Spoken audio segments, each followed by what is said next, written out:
Yes yes.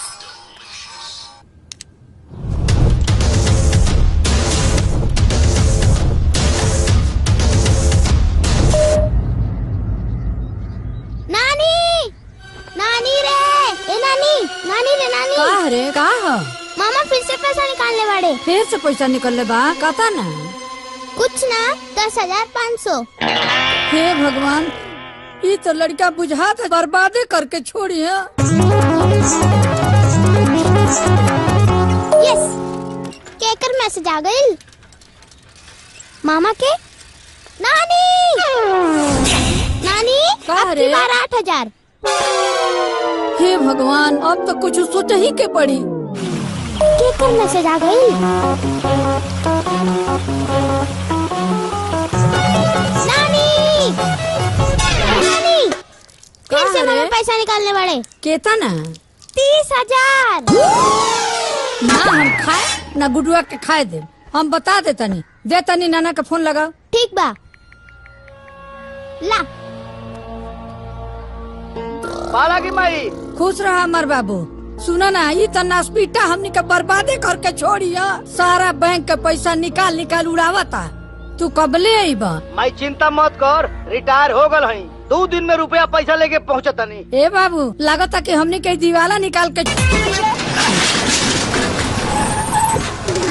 पूरा owner है का रे?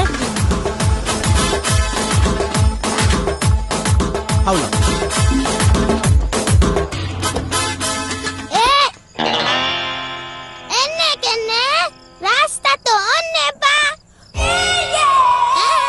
हमनी के गुड्डू बाबू बुलवले बड़े। मामा ए नानी नानी ए नानी। का रे?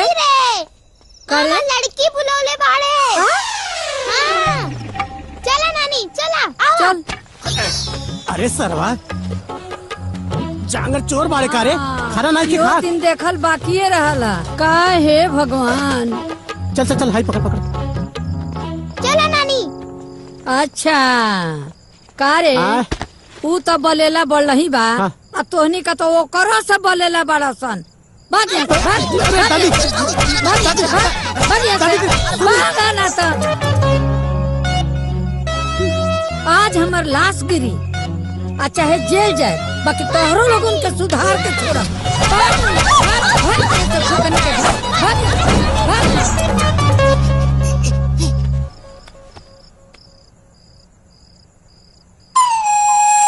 अबे अमर हुए कबे? अरे अनहर, चल नंबर डालकर हम बोला था। नंबर फीट बा। डालकर हम बोला थे तो के दिखाता बा। हाँ बोल। 52 87 हाँ 12 12 12 12। 12 12। हाँ। हाँ गुड्डू, सब मामला ढंढमंड हो गई। हाँ दादी के ओके। कबे रे? दादी के उठाओ बा। दादी को उठाए खा। चल चल। अगर आ गई लोगन हमरा दुआरी पर तब मार के टंगड़ी तोड़ दे। बता देता नहीं। हाँ अरे अरे ये करे रे बोले लवा रे, कहाँ ले जा करो तुम रे?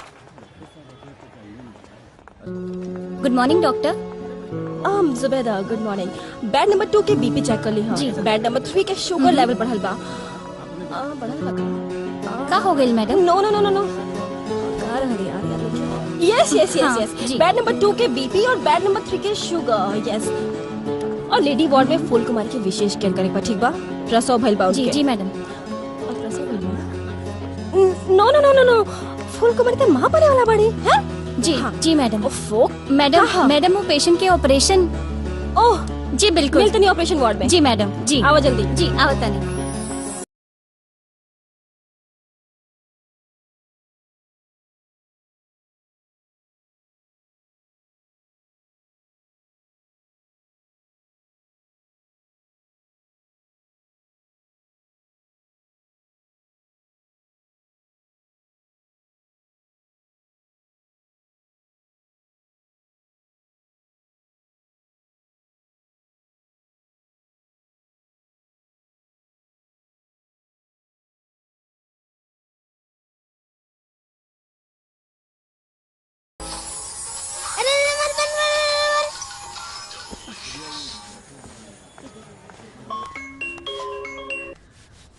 हेलो। ए एंटीबायोटिक नानी की बीपी चेक भइल की ना? हाँ काले चेक भइल रहे। काले चेक होई विटामिन। अच्छा ए इडियट, ये बतावा हमारे मल्टीविटामिन किसन बाड़े के मामा? हाँ पैर जमीन पर है, सर आसमान पर है। आपका मल्टीविटामिन अपने निवास स्थान पर है। अच्छा तब तो आज ही बीपी चेक होई। क्या रे? हेलो। केकर खबरी बनल बड़े? हेलो। केकर खबरी बनल बड़े? क्या हुआ कि तोहरा के का लेवे देवे के बा? अच्छा? बोला बोला। वगैरह ना रहती तो बता देती कि कितना लेवे देवे के बा। बुझा गईल? ए नानी तोर बीपी चेक करे डॉक्टर आई नावत बाड़ी। हाँ?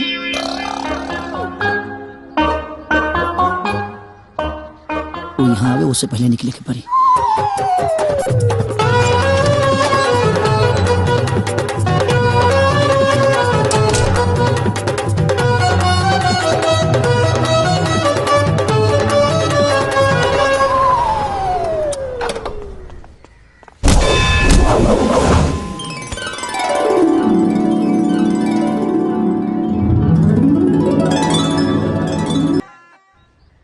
क्या जी आप तो छा गए, बिना कुछ किए ही गोद में आ गए। तेरे पीछे पागल हूँ जालिम, जाने कितने साल महीने से। अब तो पत्थर न बन जालिम, सटा ले यूं ही सीने से। देखो पेट नहीं भरता है लव के टॉनिक पीने से। छोड़ो, बदबू आ रहा है तेरे पसीने से। लगा लव की टॉनिक देहे की पड़ी।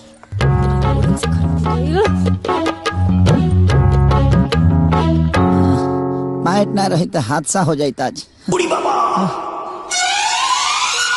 ए बबुनी, हमरो गुडुआ अगर मेडिकल के पढ़ाई छोड़ के बीच में ना भागल होई तू तो वो तोहरे ऐसन डॉक्टर होइत। जायदी दादी, गुड्डू ना एक दिन जरूर सुधर जाए हैं। अब का जाने तहरा ओकरा में ऐसन कौन गुण मिलेला, ये हमरा समझ में ना आवेला। वैसे दादी गुड्डू गैलन कहाँ? हाँ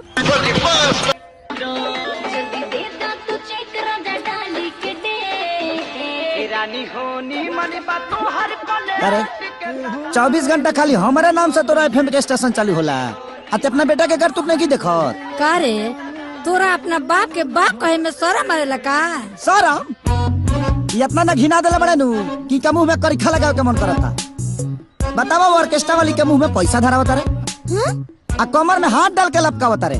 पूछी का से पूछ, अब तोरे एफएम बंद हो गई। अरे का पूछी, वो अपन कमाई लुटावता, तोर कमाई देखे न लुटावत। हैला तनी मक्खन खा ल, ताकत होई। हाँ ला अभी कहाँ ताकत पाई का, और ये फाट जी है मक्खन खा के। बुझा गई?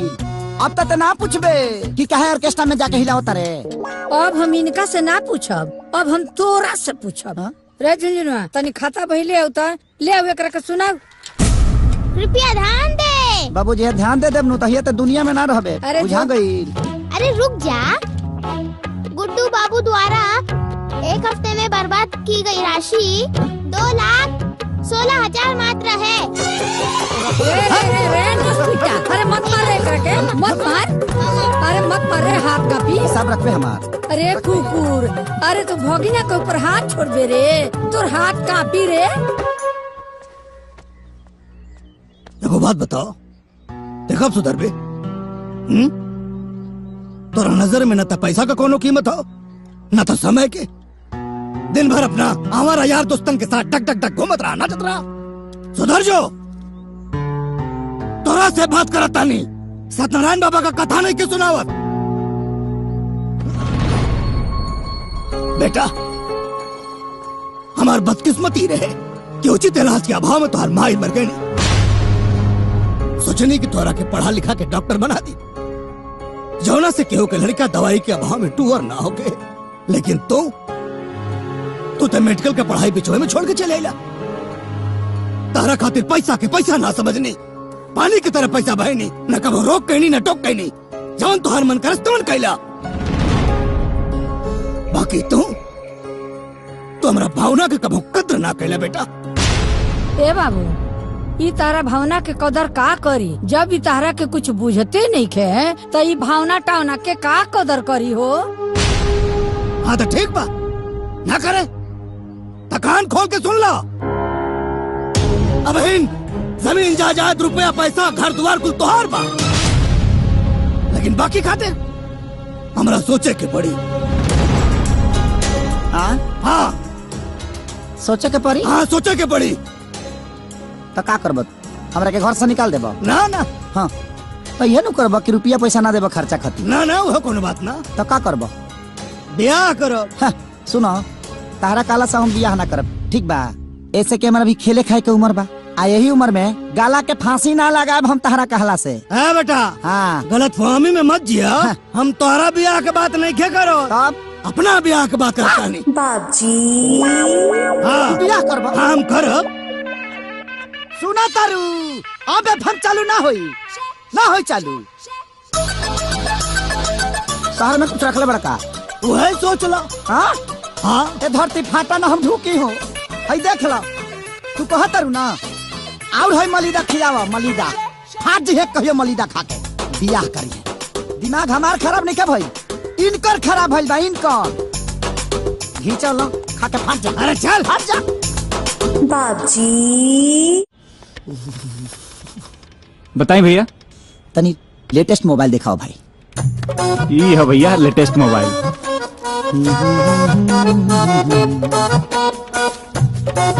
कितना जीबी हो ये में? 8 GB रैम बा।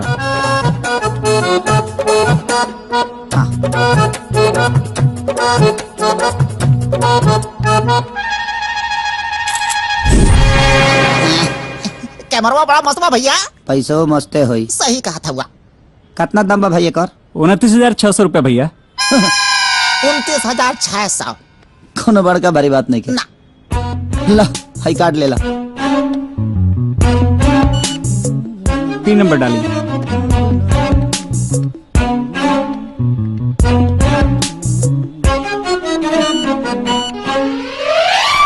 कार्ड ब्लॉक बा भैया। हाँ ब्लॉक बा? Card block? एक मिनट होगा।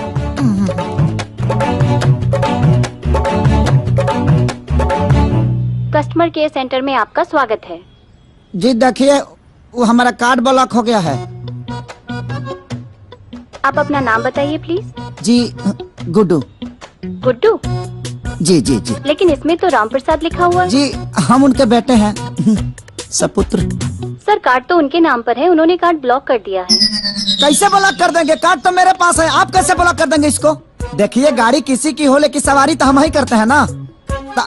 हम उनके बेटे हैं, वो हमारे बाप हैं। I am sorry sir, card जिसके नाम पर होता है वो उसे ब्लॉक कर सकते हैं। सर इसमें हम कुछ नहीं कर सकते। कैसे हो सकता है?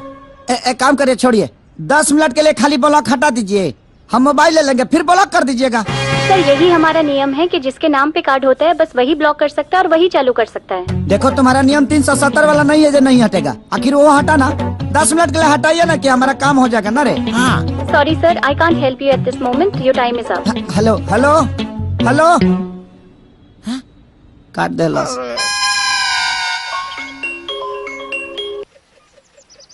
हेलो झुनझुनुआ, हाँ मामा। तनी बाबी से बात कराओ तो। अभी बिजी बाड़े। तो का करत रहे बीजी बड़े? का करत रहे रे? नाना अपन बियाह तय कर बाड़े।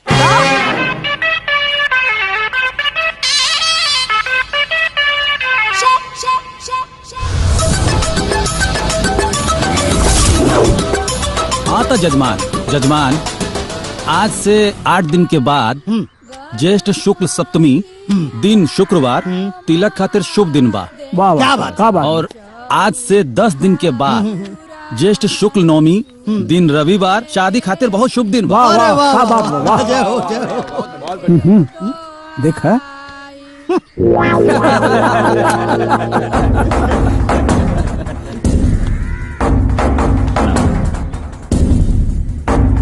बाबूजी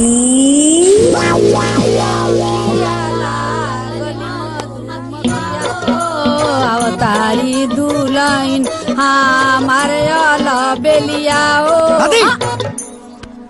नया पतो देखे से पहले तो आँखिया भड़क जाई। अलबेलिया पतो देखबे, ई का नाटक होता रे? ई नाटक ना है, हमरा बेटा के बियाह होता। हमार पतो हई, हमनी सबके खाना बनाई, गोड़ दबाई, कपड़ा धोई, खियाई, आ हम महारानी ऐसन बैठ के राज करब, समझला? ज्यादा कुछ नहीं हो। राम प्रसाद अब चलल जाए। हाँ। ते मना करबे कि ना? दादी सब लोग जात पड़े।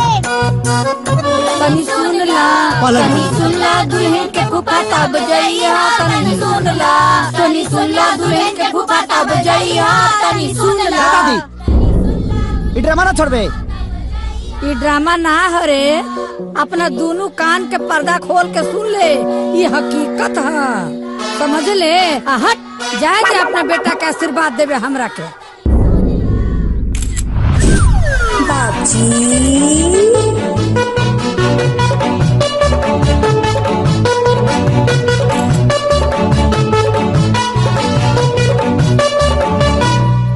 अरे बाप रे, बाबूजी, ये लड़की शादी। कमेंट करे तनी। Congratulations, happy marriage life। Guddu के पापा।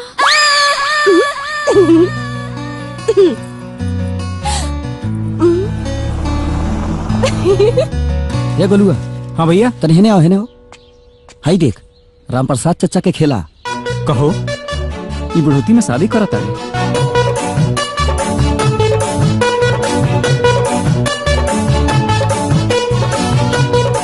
हे पंडित जी ई देखा। अरे का दिन में पतरा में लागल रहला, ई देखा तो सही। राम प्रसाद जी का डलले बाड़न, देखा दूसर बियाह के खबर डलले बाड़न। इहो बुढ़ारी में सठिया गइल बाड़े।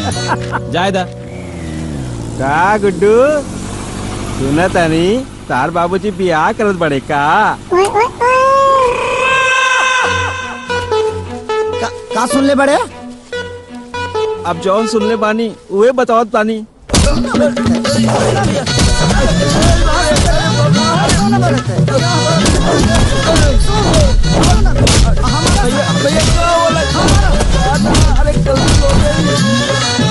हमारा से कहा गलती हो गई, हमारे बाबूजी बियाह का तरह गलती हो गई भैया। कहाँ रे गुडुआ? सुनले बानी अपने बाबूजी के बियाह में सवलिया तू ही ना बनबे। अरे बाप रे, का चाहत रहा सब फॉरेस्टेशन में हाथे हो जाओ हमार। अरे हो जा अरे रात में तो ढुक गई भीतर।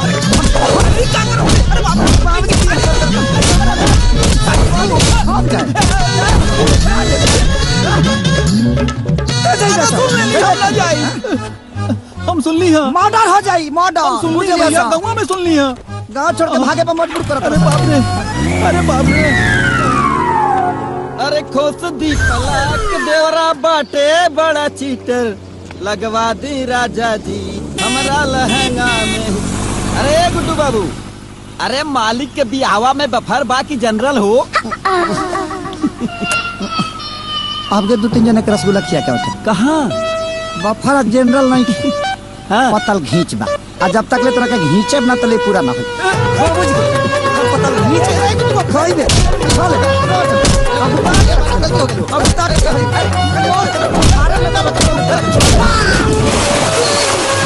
बफर खाई। अरे वही मारा गलती हो गई।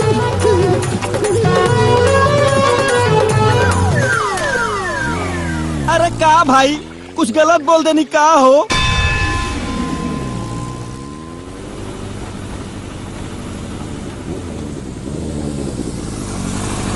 ये गुडुआ नौकी माई का फोटो देख ले। हाँ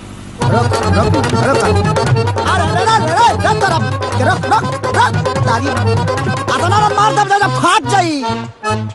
साफा दिमाग खराब हो गई बा हमार, दिमाग खराब कर ले बरसा हमार। धनाजी तो देख लेती है के मिनट में। गांव भर पागल करके धैले बड़ा सा। आवत तानी बुढ़ौरो का, आवत तानी। धराज जो खाली। अरे गुड्डू, अरे यार अभी जस्ट फेसबुक पे ना पापा के फोटो देखनी है नौकी मम्मी के साथ। अरे यार उन्होंने तो लाइक भी कहीं नहीं, कमेंट भी कहीं नहीं कि हैप्पी मैरिज लाइफ। और शेयर भी कहनी। अच्छा शेयर कर देलो। हाँ। और कोनो काम नहीं है? उ तो पगलाइए गइल बड़े, तारो दिमाग खराब बा। अरे रे शांत हो जा, हम तेरे तो पूछता नहीं क्यों नहीं सच में बा कि फेक बा। सच बा कि फेक बा? शेयर के लेके बात पूछा तारू। पूछा तो नहीं तो बता दो सच ना। बा। सच बा? अरे यार बात तो सच बा लेकिन ठीक बा हमके ए बात की तकलीफ बा ना कि तार बुढ़ऊ बाप जन बाने ना तार शक्ल देख के लगा था कि बहुत अत्याचार के लिए बाड़े। अरे जिकरे घर में जवान बेटा बा ओकर बुढ़ऊ बाप बियाह कैसे कर सकेला? ए जुल्म के ऊपर ना तोरा के एक ठो सोशल मीडिया पे आवाज उठावे के चाहिए। हम तोरा साथे बानी चला। मैंने शेयर के से पहले समझ में ना आइल कि हमारा आवाज उठावे के चाहिए कि ना। आ? पता ना रहला तोर मुंह गोबर जैसे हो जाए। मैंने उ तो पागल कहिए देले बड़े, तेहू पागल करबे। अरे ना हम तो ये सोच के एक्साइटेड बने ना कि सास पतोह के एक ही मंडप पे बियाह, एक के बैंड बाजा बारात। लेकिन एक बात ही कंफ्यूजन बा हो का कि एक के दिन हम लोग के सुहागरात होई, एक ही दिन लइको होई, तो तोहर भाई और अपन लइका हम कंफ्यूज बाने कि अपन लइका खिलाए कि तोहर भाई खिलाए। मैंने तेके अपने इतना लंबा सोच लेता रे। हाँ। खत्म हो गइल बड़े कारे, उ तो पागल हो गइल बड़े, तोरो दिमाग खराब बा। हट हट। अरे बता के तो जा के खिलाए हम। ए सुना गुड्डू, बड़ा कंफ्यूजन है।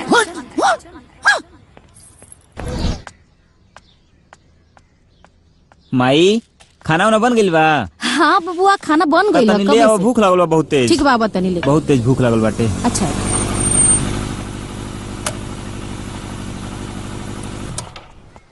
ई रोरा लोगन के हैं? जौने जवान बुढ़वा से अपन बहन की बियाह करा तारा वही के जवान बेटा हमारे राम प्रसाद जी। अहो भाग्य हमारे कि हमारे घर राम प्रसाद जी के पुत्र श्री पधारे। अच्छा एक बात बताई, भोजन में रोलन का ले, मुर्गा की मछली? जहर बा ना तो ले पूरे बाजार से तो मंगा लो जल्दी से। कैसे तरह दोनों जना के खा के मरे के पड़ी। ए बाबू बिटिया के बियाह के समय पर अशुभ मत बोला, शुभ शुभ बोला बेटा। रोलगुन बियाह करता नहीं, जीते जी अपने बेटी के सलाद करता नहीं। जवान आदमी 4-5 साल के बाद ओकर स्थिति न रही, जल्दी पलांटी मार दी। वो आदमी से बियाह करते रहुआ, आँखी पे पर्दा पड़ गई बा कि बेटी सौतली ही रहू। अरे जीते जी अपना बेटी के नरक में भेजा नहीं रहुआ, नरक में। ओकरा के का दे सकले रहुआ? कुछ ना, एगो विधवा के लिबास दे सकीले। ए माई तू जा तो जा जा जा जा। लागत के पगला गई है। बहुत कुछ रह जाई। रउरा हमरा के पहचानी है ना? हमरा चेहरवा पर सी लिखल बा का? जी। जब तक राम प्रसाद जी के सारा जायदाद हमरा बहन के नामे ना हो जाई ना, तब तक हमरा बहन के बियाह रउरा राम प्रसाद जी से नहीं हो सकत। छी छी छी छी छी, संपत्ति के लालच में आके भाई होके इतना घटिया काम करता रहा। तो का रउआ लोग समाज सेवा खातिर परेशान बानी? नहीं ना धन दौलत खातिर परेशान बानी। ए हमार ना होके वाली माई, तू एकरा के में शामिल बड़ू जो हट हट हट। तू कुछ कला, लेकिन हम बियाह ना होके दे तो ना होके दे। ए इस शादी होके रही। एगो कहावत सुनले बड़ा ना कि मियाँ बीबी राजी तो का करिए गांव के काजी। हाँ जी। अब देखा तरी को बुढ़वा बारात कैसे साजी। चल रे जा जा, देखो तने हम हूँ आवा तू तिलक लेके। ठीक बा हम देख ले। जा तारा रेप ना करी तो हम राम प्रसाद के एकलौता बेटा ना। ठीक बा जा जा, हम आवा तनी। अरे गुडुआ के फोन। हेलो हेलो दीदी प्रणाम। हाँ खुश रहा। जितना जल्दी हो सके जीजा जी के लेके तू घरे आ जा। का बात बा? का भाई? बाबूजी बियाह करता रे। पतो उतारे के उम्र में मेहरारू उतारत बाड़े, बुढ़ौती में बुढ़घाउस धैले बा। हमार हाल बानी बेटा। ठीक बा फुआ प्रणाम। रिक्शा लेके पैसा दी और हमरा पीछे जल्दी से आ जाई, रुकी मत। बियाह होता, बियाह होता, आई जे। हाँ। सुन, एकरा में तोरा जवन जवन पसंद होखे सब रख ले। हाँ माई हमारा तो कुल पसंद आवता, सब रख ले। अरे पाहुन प्रणाम। अरे का नमस्ते करा तारा? भैया तू माँ बेटा मिल के खानदान के इज्जत मिटा के मनवा लोगन। हाँ अरे जा लोगन, तू लोगन दूर से आइल बाडू लोगन, आराम कर लोगन, चाय पानी कर लोगन, फिर बाद में बात करिए लोगन। हाँ ते तो मत बोल माई, बूढ़ पुरनिया होके नीमन रास्ता दिखावे के चाहिए, ते तो उल्टा साड़ी पसंद करत अरे। का हो राम प्रसाद भाई, ये उम्र में तो के कौन सा शौक चढ़ गई बा? बाबूजी, रउआ ए उम्र में बिया करब तो कितना बदनामी हुई। अरे एगो बेटा बा, रउआ ओकरा बारे में नहीं सोचत। तोहार ई करनी से ना ओकरे माथे पे मोरियो ना चढ़ी। ये फैसला बदल दे बाबूजी। फैसला बदल दी ना, फैसला बदले की पड़ी बाबूजी। हाँ भैया, ना तो हमनी के जेल धिक्कार है। चुप, सब लोग चुप, चाहे बेटे हो खाए और चाहे बहन। हमरा अपना काम में दखलंदाजी पसंद रह के इसे मुखिया ही अपना ससुराली में दिखाया लोगन। ब्याह के बाद यहाँ कोनो अधिकार नहीं के, इज्जत से ही वालों को इज्जत मिली। आज जब कपाट पे चढ़ बा तो जमीन पे गिरावे पे देर ना लगी। बुझाइल?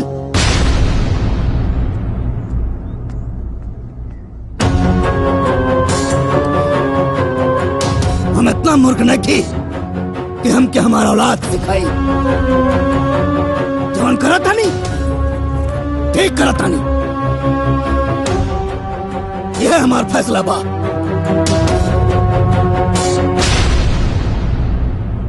Hello hello mike testing. Hello. ना कभी धोखा दिया, ना कभी गुनाह किया, ना कभी धोखा दिया, ना कभी गुनाह किया। कलयुगी बाप ने बेटे को तबाह किया। अभी तक के दृश्यों से साफ पता चला है कि वो बाप नहीं पाप है। हाँ न तो का मुंह लटका के काहे बैठल बड़ा यार। अकेले अन्ना हजारे पूरे देश के समझा सकेले तो एगो बाप के ना समझा सकेला। समझा के हार गनी, कोनो फायदा नहीं है। तो तुम्हारी पेंशन कह दी। आंसर नहीं के लेना, तब हमके कोनो खाई के पूछते नहीं के। अगर का दनी ना तो कहीं और मौका मिल जाये। तब बाप विरोधी रैली निकाल दी। कुछ नहीं क्या हो सकत। अल्लाह के नाम दे दे, मौला के नाम दे दे। मारे मुलात ना अतौला खान के साड़ू भइल बड़ा सर मारा तरह मारे बस सब सर बाहर हो जाई। देख ले हई हसील मोहर बा नए बा। यहाँ हम डिप्रेशन में बनिया तहनी के मजाक सुझाता। हाँ हमार पूरा बात तो सुनिए यार। हम बस स्टैंड पे भिखारी बने छोड़ो कहा नहीं, बाप के परेशान करे वाला भिखारी बन जाओ। घर के दुआरे के सामने रोज अल्लाह के नाम दे दे, मौला के नाम दे दे, बाप के दिल पसीज जाएगा। उनकर करेजा कबो ना पसीज सकेला। बाप के मनावे के बा, पाकिस्तान के ना। एक बार कोशिश करके देख ली। हाँ? कोशिश बहुत करी। वो बाप ना शराब बड़े। अनंजय रघुराज मूड खराब कर दला आज। मन तक करता जे लात से मारी जे हक दस।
मास्टर काका, अरे ओ मास्टर काका, मास्टर काका। का भेल रे बाबू? अरे तोहरा के पंचायत में बुलाहट बा। पंचायत? हाँ। के रखोले अरे बेटा? अरे गुड्डू भैया तोहर लइका। गुड्डू भैया? बाप के खिलाफ पंचायत बैठोले बा। हम हो चलतनी भरल पंचायत में उनका कर लतवा सनी ना तो हमरो नाम भानु ना। हाँ माई तक है परेशान होता रे। हाँ हम मानी नू।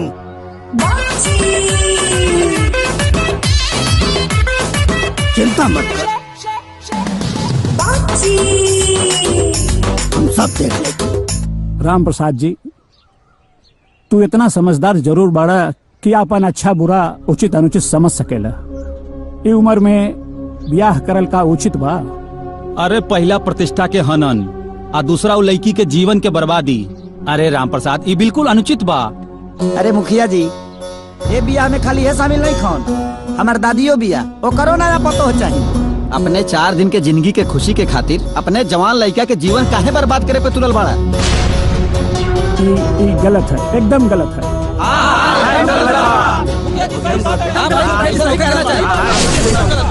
काहे गलत है?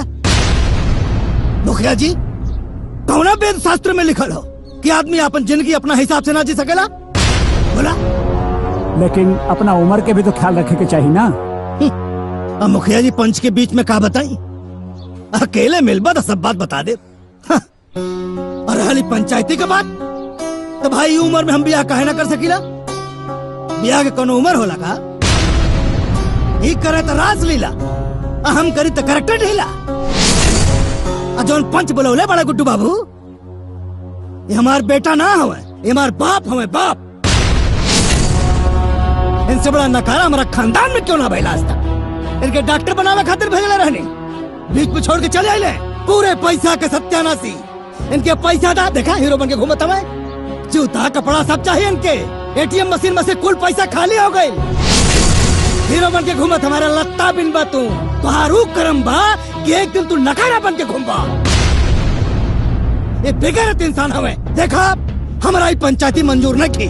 ई काम चोर आदमी जवन मन तवन करे, हम ब्याह करब त करब। सुन ले लो भाषा निकार, हम कद चोर हैं, हम नकारा हैं, हम निकम्मा हैं, हम हैं या रहो, हमार बटवा दिलो।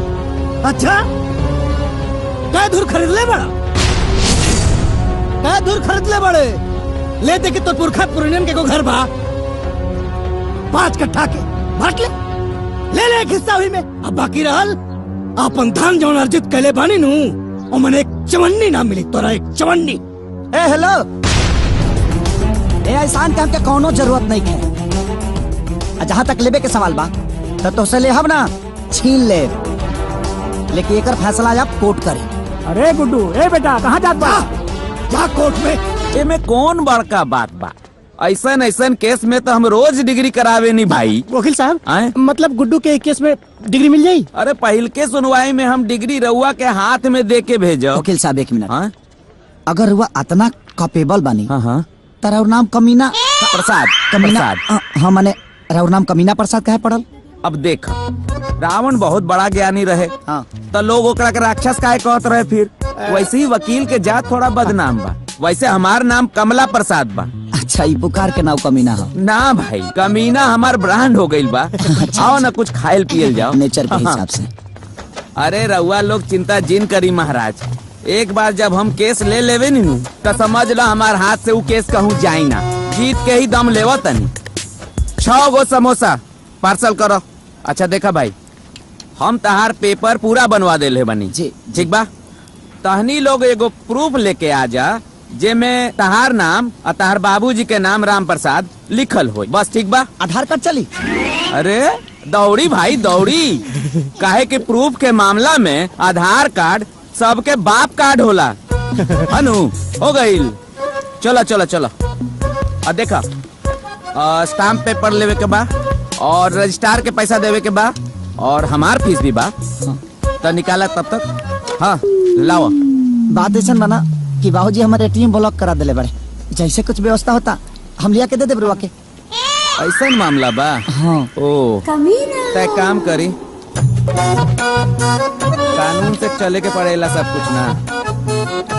ऐजा दस्तखत कर दी। कहा एमे लिखल बा कि हम अभी राउर काम आगे बढ़ावा तनी, पैसा बाद में रउआ लोग हमरा के दे दे। और टेस्टेड न करवावे के पड़ेला हर कुछ। ऐजा साइन कर दी। लो लो हाँ लाओ।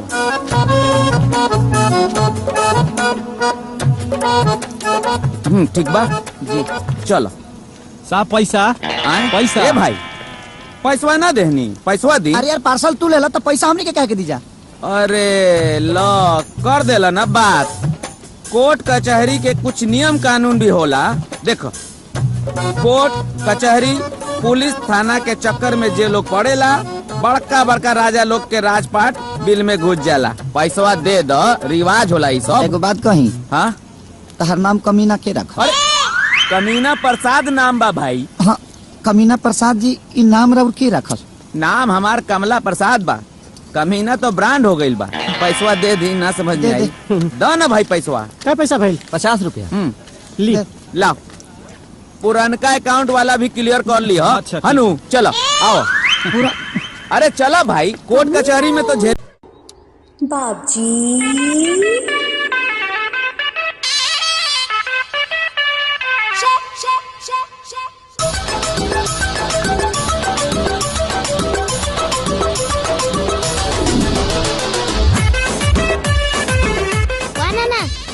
एकदम मस्त लगाता। हैंडसम लगाता नहीं बेटा? हाँ, बहुत हैंडसम। अरे तेरा नाना हैंडसम है ही है। क्या होता?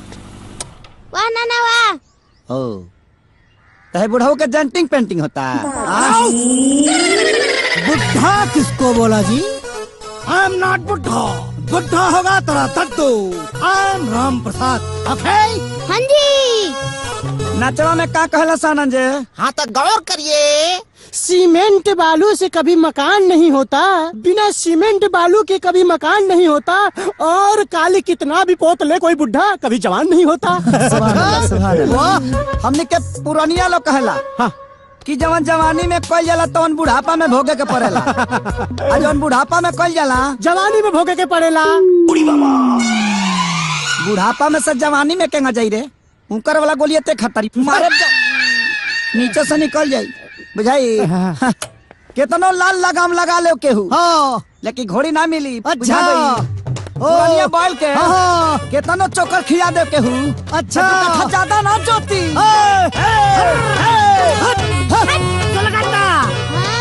लगाता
इतना गिर गए कि चोरी भी करे लगले।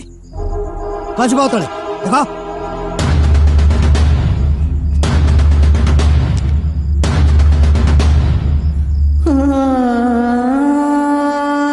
फोटो के अपना साथ रखल तो दूर, एक छुए लायक तो नहीं थे।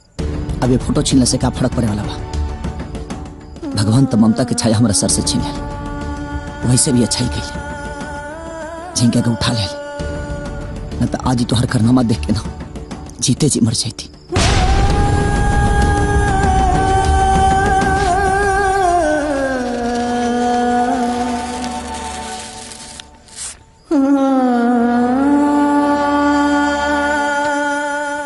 ऐसे भी ये फोटो की जरूरत तो हो क्या अपने की।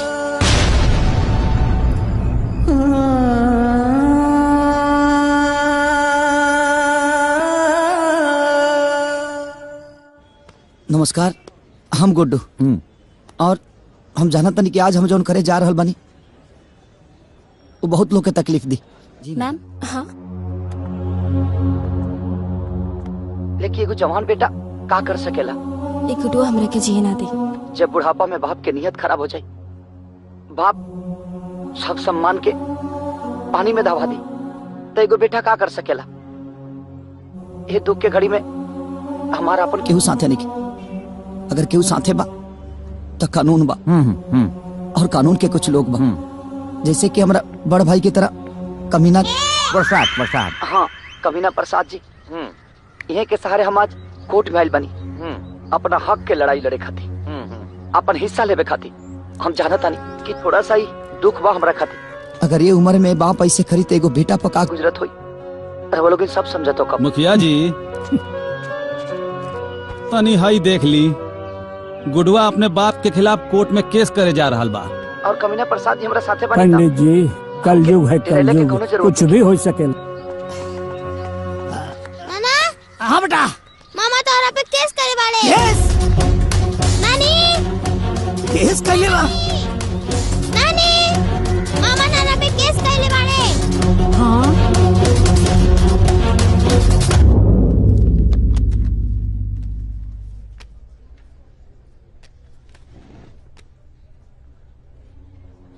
आपका नाम? हजूर गुड्डू कुमार। मामला क्या है? मेरे पिताजी संपत्ति से बेदखल करने के लिए बुढ़ापे में शादी कर रहे हैं और मेरे साथ साथ एक लड़की की भी जिंदगी बर्बाद कर रहे हैं। हजूर मैं चाहता हूं मुझे इस अदालत से न्याय मिले। आपके पिताजी का नाम? श्री राम प्रसाद।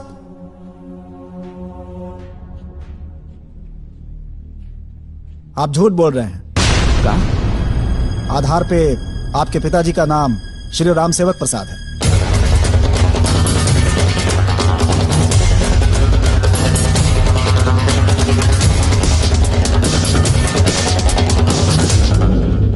मिलॉर्ड, हमारे मुवक्किल के पिताजी का नाम राम प्रसाद ही है।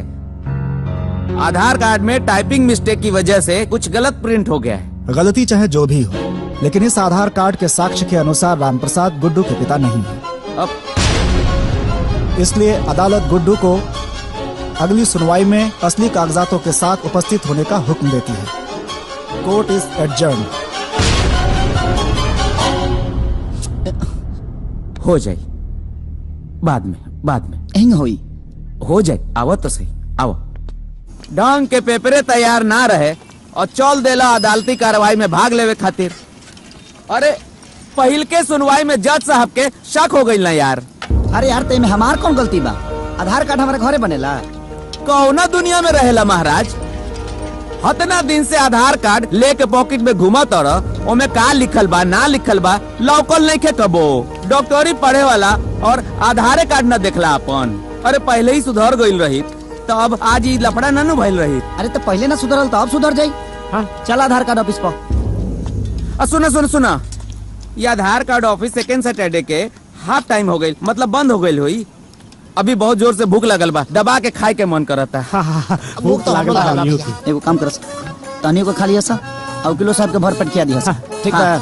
ए भैया पैसा वकील साहब दे दे। ए 3 प्लेट छोला भटूरा। अरे ना हो, चाय 3 गो चाय।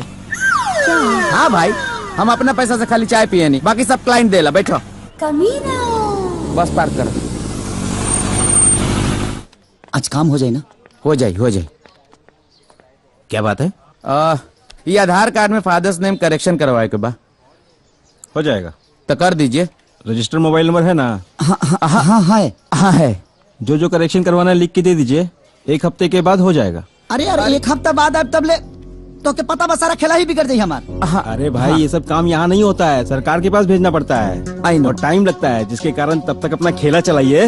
आप समझ नहीं रहे, हमारे जीवन का सवाल हो, हमको अभी चाहिए। अरे यार गजब पागल हो, तुम्हारे जीवन का सवाल है, मेरे जॉब का सवाल है। सरकार से सैलरी लेते हैं, तुमसे नहीं, समझे? अब एक प्रोसेस होता है, एक प्रक्रिया होता है सरकारी काम में, तब जाकर वहाँ पर काम होता है, समझे ना? बाद में आइएगा। सरकारी यार बता बा, कहीं पति के नाम गलत, कहीं पिता के नाम गलत, कहीं पिता के नाम गलत, पूरा जीवन सरकारी दफ्तर में बुला के नाश कर रहे हैं। अरे भाई बाहर चलिए, बाहर चलिए। चलो अरे बाहर चलिए। एक मिनट। अरे भाई चलो, सॉरी चलिए आप लोग। चलो बाहर यार, बाहर चलो यहाँ से। चलो पगला गइल बड़ो, पूरा पगला गइल बड़ो। अरे यार तो का करिया 4 गो केस और ठोका जाई नु तो आदमीये बन जाइबो। देखा तेरा केंगे बतिया होता, बुझाता कि प्रधानमंत्री के कुर्सी पर बैठल। हाँ तो जान ले ले बका। हाँ जान तो का करी। चलो चलो 2 गो चाय दी। तहार शरीर के खून में जे ढेर उबाल मारा तनु ओकरा के थोड़ा कंट्रोल में राखल करा। अरे आधार कार्ड नहीं खे त राशन कार्ड बा, स्कूल के सर्टिफिकेट होई, बैंक के कागजात बा, अरे वोटर आईडी कार्डो बा। इस सब में से कोनो एगो कार्ड हमरा के चाहिए जो सरकारी होखे। जल्दी से जा घरे और लेके आवा जा। हमारा आधार कार्ड चली। वाह, आज दिन में पहिलका बेर बढ़िया काम कैले बड़ो। तोरा आधार कार्ड पर हमरा बाबूजी के नाम बा? हमार बा। तो कैसे चली? अरे भाई, एक दिन में एक गो अच्छा काम कइल जाला। दूसरा काम आधार कार्ड। एक काम कर, तू जल्दी से जा कटवा लेके आवा, सरकारी होके के चाहिए बस। एटीएम कार्ड चली।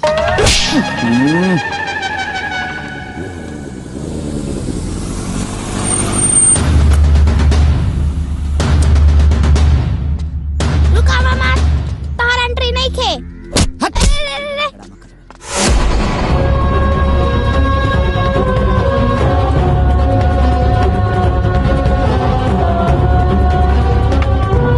जाना तरे दुनिया में 2 तरह के औलाद होला।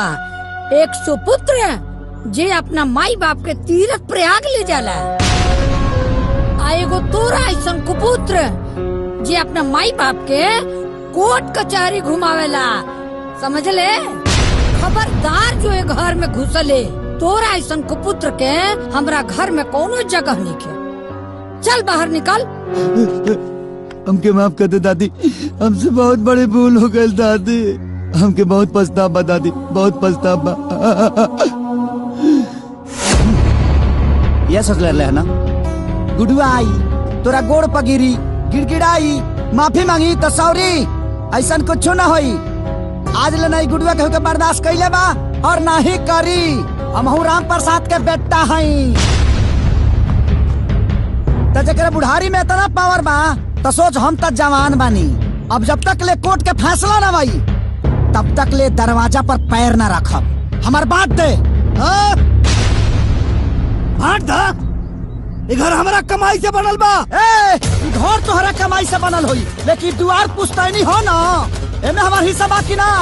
यही महल के सामने है ना पनाली गिरा आ खूंटा गाड़ के रहा। ठीक बा, हमारा कोनो एतराज नहीं किया। ठीक बा। ए नंजय, ए रघुराज, ए गांव के लोग है नहीं, सब है आवो। हाँ बोलो। फैसला हो के ही रही। सुन ले आई गुडुआ अपने बाप की तरह बेईमान ना हो। रउआ लोग जाओ ना कोना में देव, ओ कोना में हम पलानी गिरा के रह जाए। बस रउआ लोग ईमानदारी से हमार बांट दी। चुप। हमरा जीते जी हमरा घर के बंटवारा दूसर क्यों काहे करी? जब ते चाहते बड़े तो हम खुद करब बंटवारा, खुद। ले चोरऊ, तोरा बंटवारा चाहिए नु? ले हम कह देता नहीं। ले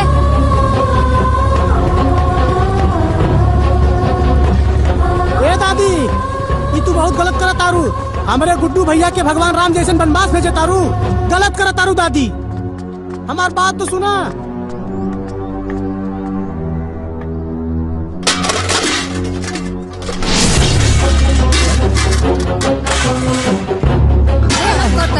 ले ले हई बर्तन ले। दादी लग जाई। भाग रे रघुराज। कोना ले। ले और चाहिए, ले और ले बर्तन। ले इहो ले जो। ले हई कुकर है, इहो ले जो। ले हई थाली है।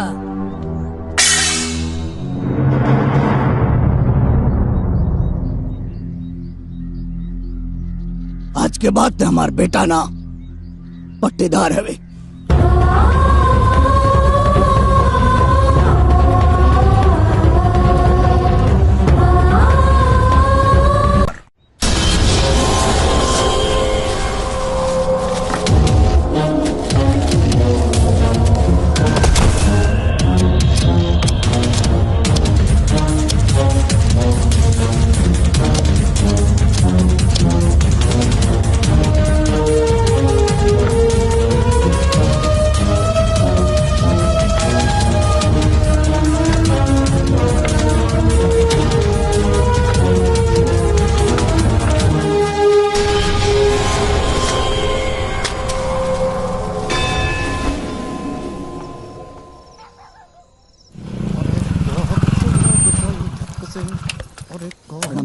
गुडुआ ते ई सब का करत अड़े?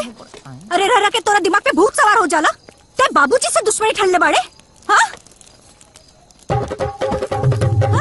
और तू लोग अपने भाई के बिगड़ने पड़ा। तू लोग निकल यहाँ से। आज तो तू लोग के खाना बनाओ है, हाँ? चूल्हा जलाओ है। यहाँ मत तुम्हारा यहाँ। दीदी, ये तो ठीक नहीं करत। अच्छा, हम ठीक नहीं करत और तै ठीक करत आड़े। अरे पूरी दुनिया तोरा पे थूकी, कभी सोच ले बाड़े? गुड्डू, टीवी, अखबार, फेसबुक, व्हाट्सएप सब जगह तोहरे ही खबर चलेला। बाबू, समाज में परिवार के बड़ा बदनामी होला। अच्छा तक खाली हमारे दोस्त बकाए में ना तो हर दोस्त ना बा। तू चल हमरा संगे, बाबूजी से चल के माफी मांग ले। हम बाबूजी के समझाई, सब बाबूजी समझिए। चल ना भाई, चल ना। बात अब बहुत आगे बढ़ गई बा दीदी। अरे कुछ नहीं के बढ़ल, काल सब ठीक हो जाए। तू बस चल के बाबूजी से एक बार माफी मांग ले भाई। चल, हाँ चल। ये संभव नहीं। अगर ते आज हमार बात ना मान लेना गुडुआ, तो हमने ये घर में कदम ना रखब, बुझले? दीदी, लड़ाई तो अब ठान गई बा। अब केहू हमारा साथे रहे आ चाहे ना रहे, हमके कोनो फर्क पड़े के नहीं खे। और हाँ, एगो जवान बेटा के रहते हुए एगो बूढ़ बाप ए उम्र में बियाह करी तो कौनो बेटा कैसे बर्दाश्त करी? अब तक कानून हमारा साथे बा, हमहू दिखा दे। ई तो कानून के बात करे लगल। ठीक बा, अगर तोहार यह मन बन गई हो तो अब हम ही घर में ना आए गुडुआ। हम जाते हैं यहाँ से। आज हमार भाई हमार ना भाई, हम जाता नहीं। अभी घर में कबो कदम ना रखा।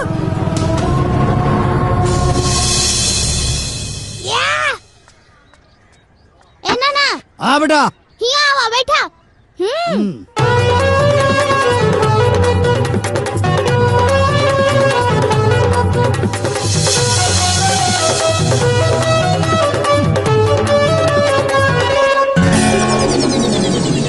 माई।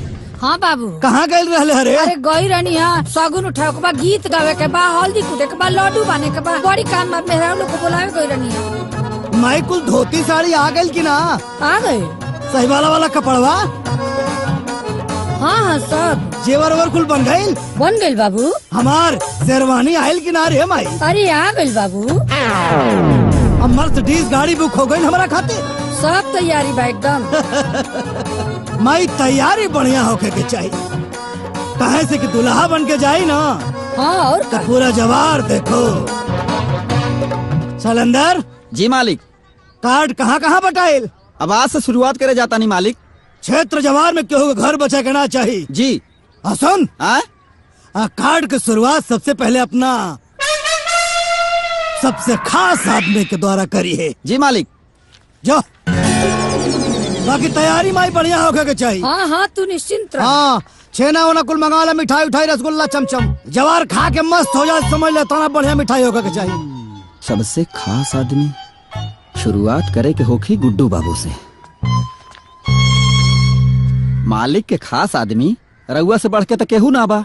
तो हम सोचनी है कि बरम बाबा से पहले रउआ से ही शुरुआत करी। ई ली अपन बाबूजी के कार्ड।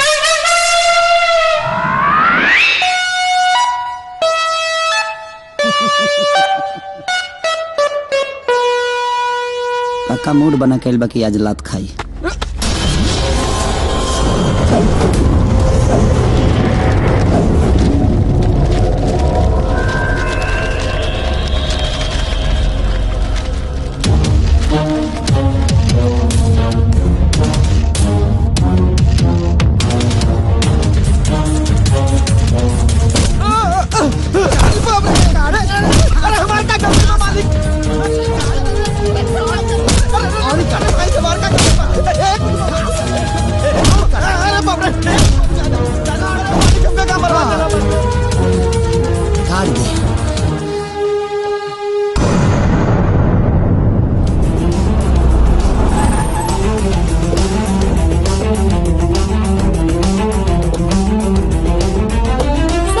आपके पिताजी शादी कर रहे हैं, इस पर आपको क्या कहना है?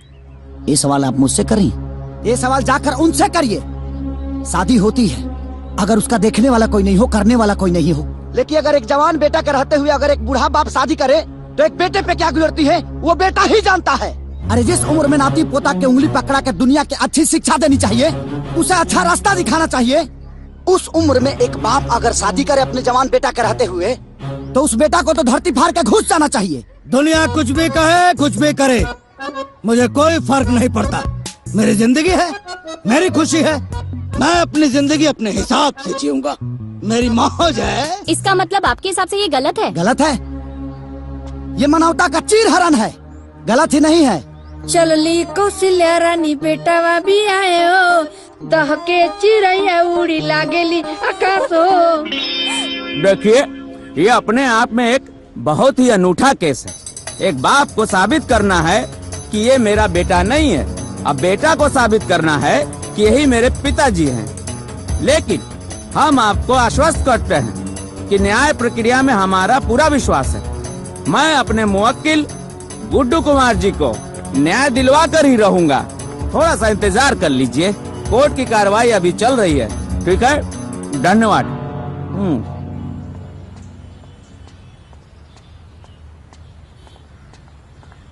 अरे अरे अरे अरे अरे बाप रे, हमें सोशल मीडिया के हीरो। तू तो छागल बड़ा हो। फेसबुक पे, ट्विटर पे, मैसेंजर पे, व्हाट्सएप पे, न्यूज में रोज के रोज लाइव वीडियो। वाह, और बाप की इतनी बेइज्जती वो न्यूज पे। Hats off. एगो बात बताई, बतावा ना। तहर दिमाग हो गइल बा खराब। अच्छा ठीक बा। अच्छा तो क्या अब हमार जरूरत ना, अच्छा डॉक्टर के जरूरत बा। ए जाके कोनो डॉक्टर से इलाज करवाओ, हमार दिमाग मत खराब करो, बुझा गई? तोरा के पता है कि चाहे कि डॉक्टर के ना डॉक्टर की जरूरत ना पड़ेला। काहे डॉक्टर सिगरेट वालों से बनेला का? हाँ, ओकरा सर्दी खांसी ना होला?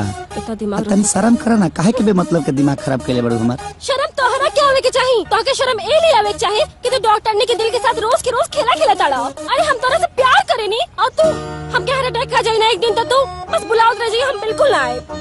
सुना ना, का अपना देह के डिस्पेंसरी से एगो ऐसा मेडिसिन दे दो कि तू निमन हो जा, हम निरोग हो जाए। ताकि लगा था तू लाइक बाड़ा।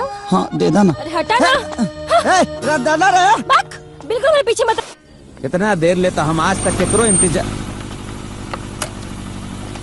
अरे यार, तू कहाँ रह गईला यार? बाबूजी के ब्याह हो रहा बा, त कपड़ा सिलवावे गई रहला का? अरे यार, तू आदमी के पैजामा हुआ का? कुछ भी अनाप शनाप बकत रहला। ए बेरा बुढ़ऊ के हिला के आवतानी। बुढ़ऊ के हिला के आवताड़ो? मतलब ई क्यों कसे बंटवारा क के आवतानी? औ का हवेली के सामने ही पलानी गिरले बनी जबरदस्त। और ई बात कह कैल बनी कि जब तक ले केस ना जीतब तब तक ले तोहरा चौकट पर पैर ना रखब। चौखट पर घंटा रखबा, घंटा? और जब चौखट पर पैर ही न रखबा तो घर के अंदर कैसे जेबा? और घर के अंदर ना जेबा तो डॉक्यूमेंट बाहर कैसे आई? कौना समय में एगो हम पागल आदमी के केस ले बानी, ये अंदरे न जई है। हमरा के तो डॉक्यूमेंट चाहिए भाई। डॉक्यूमेंट आई, आज आई और अभी आई। कैसे आई? तू चल हमरा संग, आवा। ठीक बा, चलो चलो। अरे वकील बाबू, पैसा क्या दी? अरे खाता में लिख लेना, बुरबक भागल जाता नहीं।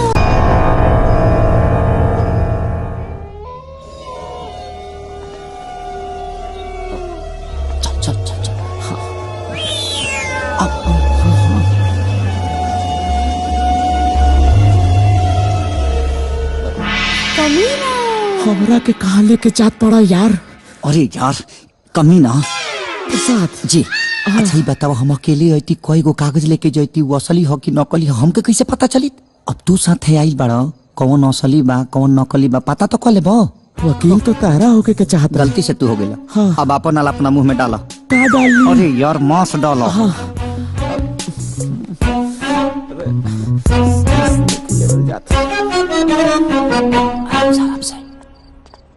ये भाई 2 नंबर लाग गई। अरे खतरनाक खाता रहे जी, हगबा का हगबा जा। अरे ना ना, फोटो में जाके सही करबा का कि ना? पहले हगेंगे उसके बाद सबूत पेश करेंगे। चलो। अरे अरे वाह, कमीना।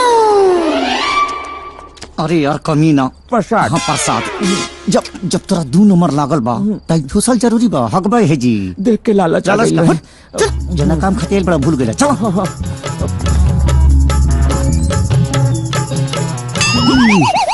बाबूजी हाँ। बुझाता बाबूजी निकल गईले। शुभ शुभ बोलो, हमरा बाबूजी हम मारे में हक देबो। सांस नहीं चलो, सांस नहीं चले, वैसा ही वो का करेले। चलो चलो काम कर। अच्छा। हाँ। ये में तो दूध के हिसाब लिखल बा। देखो दोसर। हाँ हाय दा एमे तो उधारी खाता लिखल बा। सिरहन के देखा ना। ए भाई चेक कर ले कि बाबूजी जिंदा बाड़े कि ना। अरे चल ना रे, छोड़ी रख ले, यहाँ डाल दी है। चलो ना ना ना चल चल चल चल।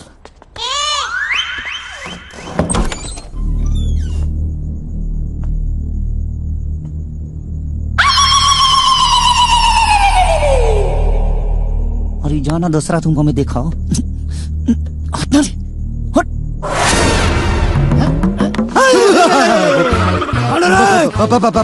भूत भूत क्या चाहिए? सबूत ना भाई। धनजन बाहर निकल। भागे ना बाबा तुरंत के। मार कहाँ गए हो नाना? भाग गए ससुरे। कहाँ गए? आओ बेटा आओ। प्रणाम प्रणाम प्रणाम। खुश रहा बेटा खुश रहा। रवा तो जाना तनी ना कि हम केकर बेटा हई, कब पैदा भई रहनी, केकर नाती हई, कहवा घर है हमार, बता दी ना वकील साहब के। हमारा के सब मालूम बा, सब कुछ पता बा कि तू राम प्रसाद के बेटा बाड़ा, यही गांव में पैदा भइल बाड़ा। लेकिन बाबू हम कुछ लिख के ना दे, काहे से कि जब तक तू अपने पिताजी के ना लेके आई बा हम कुछ लिख के ना दे। पंडित जी पंडित जी पंडित जी पंडित जी प्रणाम। रवा रवा तो जानते बानी, रवा हमार कुंडली बनवले बानी, ऐसे मैंने दादी कहले। रवो तो जानते बानी ना, तो रवो बताई ना वकील साहब के। अरे बेटा तोर हम कुंडली तो बनैले रहनी, लेकिन जौन साल तोहर जन्म भइल रहे ना उस साल बहुत बाढ़ आइल रहे। अब बाढ़ कौन साल आइल रहे याद नहीं खे बेटा। हाँ हाँ पंडित जी बाढ़ तो हर साल आवेला, तो हर साल ही पैदा भइल रहलन। तू ज्यादा पढ़ल बड़ा का? अरे अब किससे 5 साल पहले बाढ़ आइल रहे। ठीक बा। और ओकरा 3 साल पहले बाढ़ आइल रहे। 8 साल हो गए। कौने साल के बना दी हम? काश बाढ़ में हमार अरमानो दह गए रहित, है दिन ना देखे के पड़ी हमके। अरे हो जाई भाई, हम बनी नू। मैंने यही ना होई ना ना कुछ करत नहीं। अच्छा सुनी ना मुखिया जी, हम सारा पेपर बनवा ले बनी, रउआ खाली एहिजा दस्तखत कर दी, बाकी सब हम संभाल ले। तू हमारा से वकील ही झाड़त बड़ा, वकीलगिरी दिखावत बड़ा। जाके राम प्रसाद जी के ले आवा, हम जहाँ कहबा वहाँ साइन कर दे, बुझला? जा पहले उनका रख ले क्या हुआ, जो यहाँ से। अब की बार बार आई नू तो रउआ लोग गांव में रही जा। अब चली चली।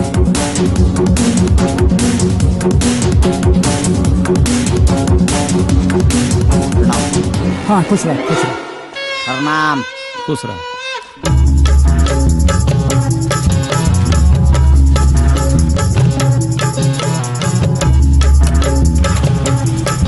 बैठ जाए हम। हाँ। अरे गुड्डू बाबू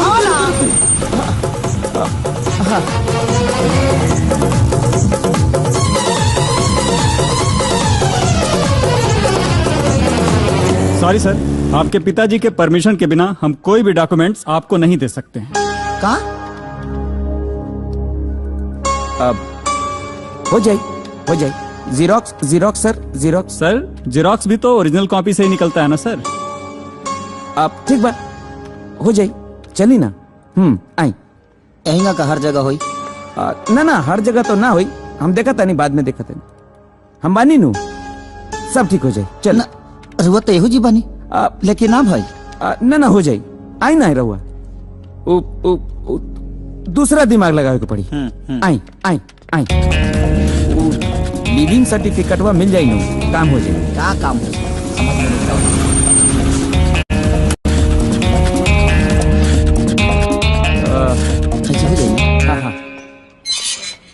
क्या बात है? हमको सर्टिफिकेट चाहिए। कॉलेज बंद है, अभी सर्टिफिकेट नहीं मिलेगा, 20 दिन के बाद आना। 20 दिन के बाद? हाँ तो कॉलेज बंद। 20 दिन के बाद? अरे तो पागल। अरे भाई कहाँ जाता है? क्या करता रहा भाई? क्या करता नहीं? अरे कॉलेज 20 दिन के बाद आना। अरे रुका भाई। अरे भाई ठीक बा भाई, 20 दिन के बाद बोला था, कॉलेज बंद बा। अरे भाई भाई भाई तू जा, जहाँ जाता है सब बंद रहता यार। तू चला यार चला। सब हमारा बाबूजी के करनी है। अरे फोन करके सब ड्रामा कैले बड़े। अरे यार कॉलेज बादों में आई बता, सर्टिफिकेट ना मिली। कॉलेज अरे तू रुका, तू जा ना भाई, तू जा ना यार, चला ना भाई। कॉलेज बंद। अरे तू जा ना भाई। हाँ कॉलेज तू चला यार। हम जल्दी जाई 15 तक पढ़बे ना करती हम। अरे आधार कार्ड वाला काम होई नु। ओहो अब का कल जाओ कमीना। देखी गुड्डू जी, हमार नाम कमीना ना बा, हम बार बार कहतनी। हमार नाम कमीना प्रसाद बा। वो तो हम झेल रहल बानी काहे कि तहरा से हमरा के फीस लेवे के बा। ठीक बा कमीना प्रसाद, लेकिन अब का कल जाओ। अरे अब का कल जाओ ना कल जाओ हम का जानता नहीं भाई। हमरा के हमार फीस दे दे बस। अरे यार हम गांव छोड़ के भागता नहीं का, ऐसे काहे बात करता रहा। ए गुड्डू जी, धंधा में दोस्ती ठीक ना होला। घोड़ा घास से दोस्ती कर ली तो खाई का बताई। देखा भाई, हमारे अकाउंट सब फ्रीज हो गइल बा। जैसे कोनो व्यवस्था होता सबसे पहले तो होके ही पैसा दे हम। एकर मतलब ई भइल कि 6 महीना ले अगर तहरा लगे पैसा ना आई तो 6 महीना हमरो पैसा ना मिली। अरे बच्चा लोग के फीस भरे के बा भाई, किराया देवे के बा। चाय वाला के 700 रुपया बा। अब देखे ला ऐसे जैसे 7000 हो गइल बा। अरे यार तलाइका हमरे से पूछ के पैदा कलेर लगा तू। ए देखा गुड्डू जी, ये ज्यादा हो गई। एक तो रउआ हमरा के फीस नहीं के देवत, ऊपर से हमरा खानदान के बारे में बात करता नहीं। खानदान पे न जाई, हमरा के फीस दे दी बस। अरे यार तू तो हमार सर खा जे यार तू। अनंजय रघुराज, हाँ एने आवा। अनंजय रघुराज पैसा दी, फिर तो हमरा के मिल गई फीस। 10,000 रुपया दे दे और 10,000 रुपया दे दे। 20,000 रुपया हमारे के दस कि वो किलवा के मुंह पर मारी आकर मुंह बंद करी। 10,000 10 रुपया जेब में है नहीं के 10,000 कहाँ से दे दी? कहीं से जुगाड़ कर बस तो मिल जाए ना तोहनी के। अच्छा तू तो पागल है हवा, हमनियो पागल है का? तोरे खातिर कर्जा मांगी? हमनी के पागल कुत्ता ना कटले बा। देख जब हमारे लगे पैसा रहे तो तहनी के ऊपर लाख लाख रुपया खर्चा के ले बनी। तहनी के ऊपर हर वक्त खर्चा के ले बनी, जोड़ कर ले बड़ा सत्तावन दे ले बनी। आज हमारे खातिर 10,000 रुपया नहीं दे सका। कहाँ से दे दी? कहाँ से दे दी? कहाँ से दे दी? तहनी से अच्छा की दुश्मन का हम पाल ले रहती।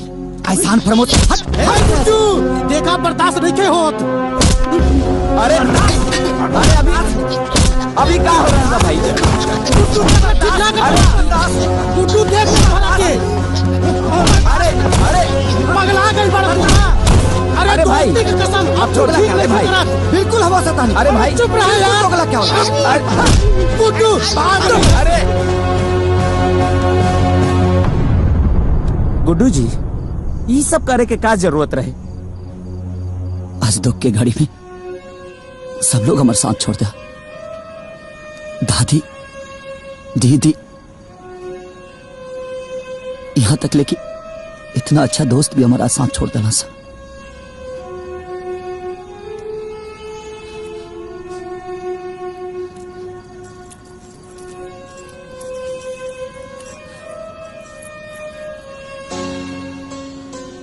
और आज माई से भी साथ छूट रहा बा।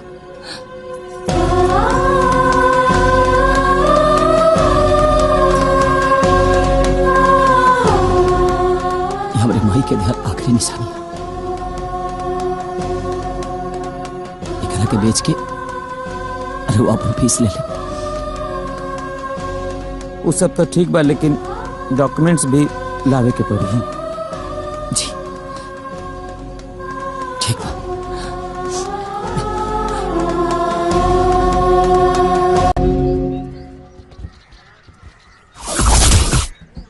गुब्बारा तनी और मंगा दे रे।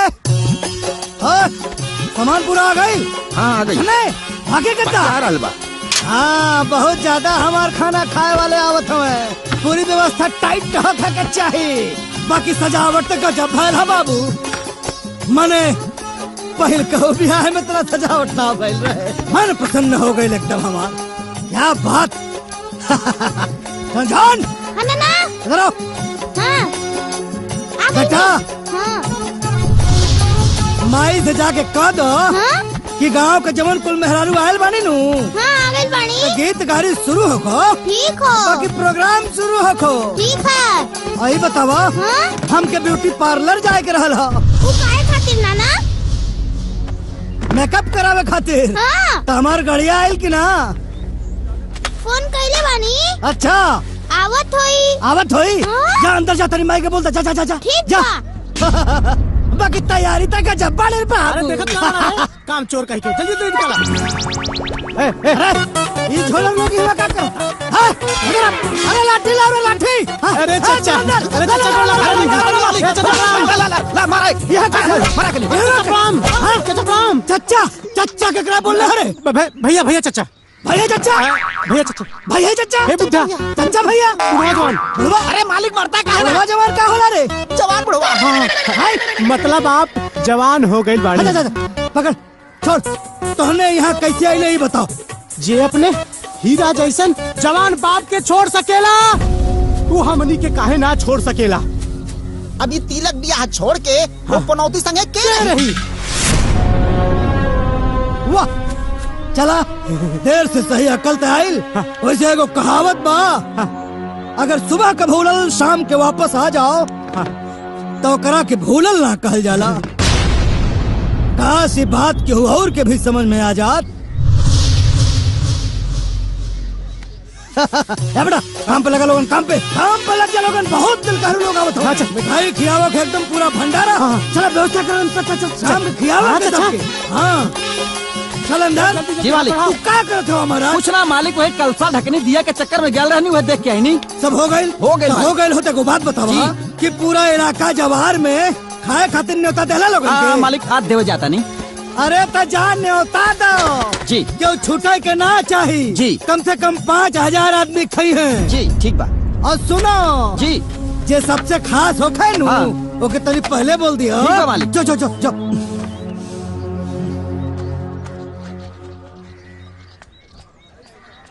अरे गुड्डू बाबू, आज तिलक में सबहरे खाए के न्योता बा।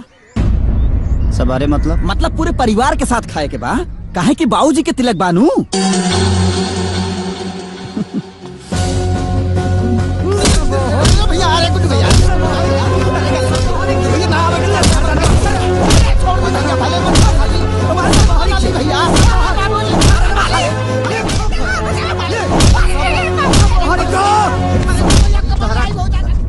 पर्जा पे हाथ मत उठाइया।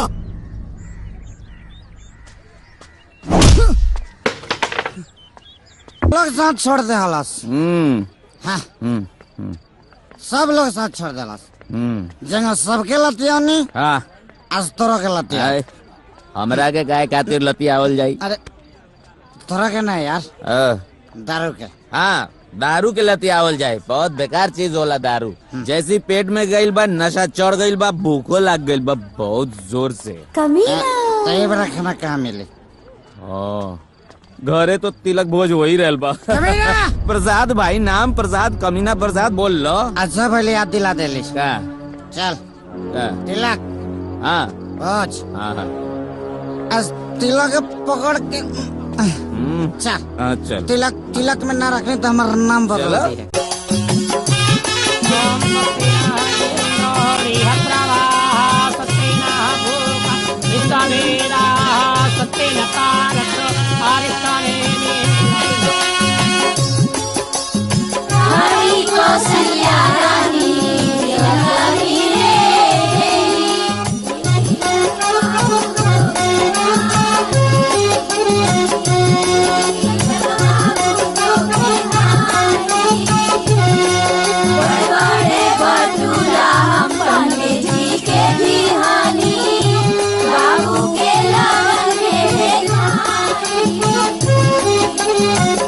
समझ में नहीं क्या समझ में नहीं के आवत भाई। ठीक है तेल बढ़ले बता फिर टुकरा के क्या होता नीचे। चलाए वाला ड्राइवर ठीक नहीं के ना। हक बतरा वकील बने के तभी तो। अरे बाप रे।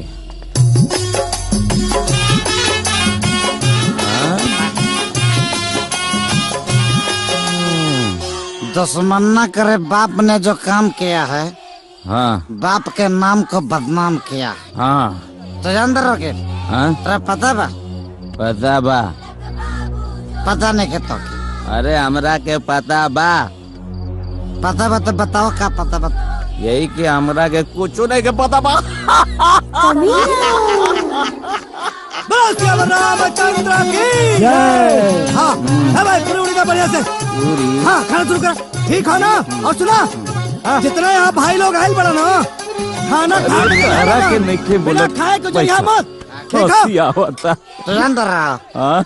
हरा के नेता भजले पढ़ाओ। अंगे भजला, बीजे भजला। ना गए नहीं। क्या हो? ऐसा ना करने की जब अपने कोई वैल्यू ही नहीं है तो जाने का क्या मतलब है ना? ये खाना जो सब लोग खा रहल बनू। खुशबू बहुत आ रहल बा, जाई हमहू कुछ खा ली का। हुकम पड़े था ना ठीक बा ठीक बा। ओकेल जान तर हाँ सारा झगड़ा के जोड़ के बा के बा ओ के चश्मा ले बढ़िया दादी दादी मन तकर त जाकर ना पहले अरे एगो केस लड़ रहल बड़ो और दूसरा केस और बुलावे के जरूरत नहीं के। बात ऐसा बना ये बढ़िया चाहत ना तो जी प्लान ना रहे लाल किला रहे लेकिन बढ़िया लगा था भाई, प्लानियो अच्छा लगा तो के माल मिले तो बढ़िया लगे। ताजमहल रहे कुतुब में ना रहे सब बनवा देते लेकिन बुढ़िया के चलते सब भइल बा ड्रामा। सब ड्रामा बुढ़िया के वजह से भइल बा। हमरा थोड़ा बिकलस काका फेकलस पते नहीं खियादे नहीं खियावत लगे बिकले बिया कोनो बात ना। लेकिन आज तिलक ना आज मन तिलक कर देता नहीं। अरे एज बैठ अरे काहे कहाँ आओ तुम देख के कौन कौन वैरायटी बना। अरे अब कुछ करे के जरूरत नहीं के गुड्डू बाबू। ए गुड्डू बाबू गुड्डू बाबू ए गुड्डू बाबू अरे रघुनाथ दुकान संभाल। अरे तू रह न तो फाड़ दी। काला काला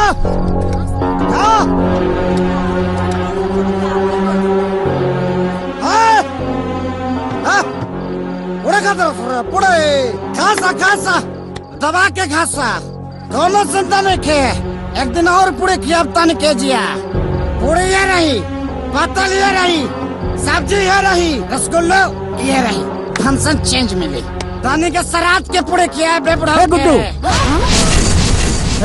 क्या बकवास करत बाड़े? शांत हो जाओ। मुखिया जी लड़बो अगला साल मुखिया जी लड़वाई तरह के मारा कानून लेके हाथ में घुमाते नहीं बुझा गई। तू ही का करता रहा? शुभ काम में केहू ऐसन करेला? पंडित चुप एकदम चुप। तो कुंडली बने बा हमार हम बाढ़ में पता भरनी बाढ़ में तरह के सुनामी में ले जाए रात संग हरा गया था तेरे।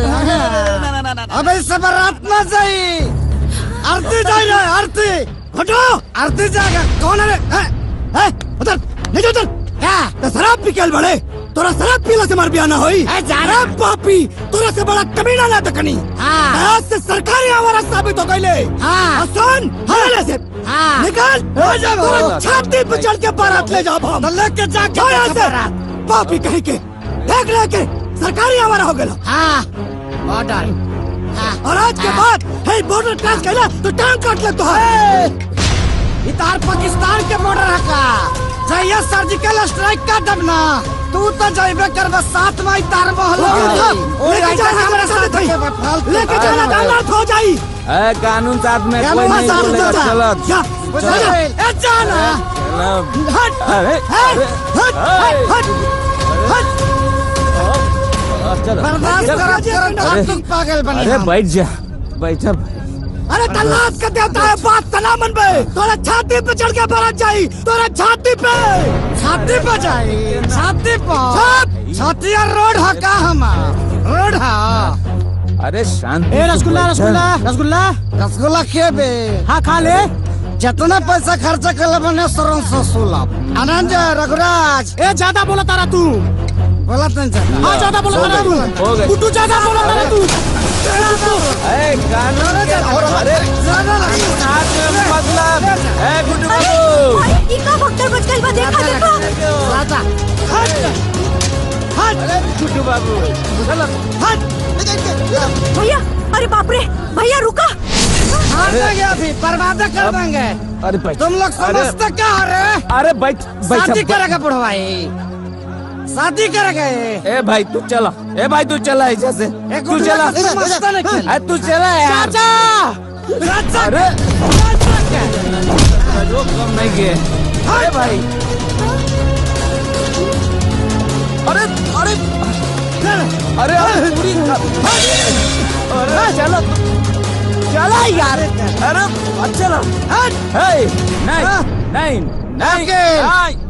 अभी बात ऐसे ना पड़ी आई फ्रीबे ना करिए ऐसे। अरे हमार बात सुने पहले क्या सुने चिंता जिन कर जब कानून के कलम लिखला बंद कर देला नु वैसे से कमीना प्रसाद के दिमाग चलल शुरू हो जाला। हमारा दिमाग में एगो आइडिया आइल बा फिलहाल तो ऐसा से चलो तू नाम बताओ तनी ना ऐसे ना बोल रहे हैं। अरे चलो भाई।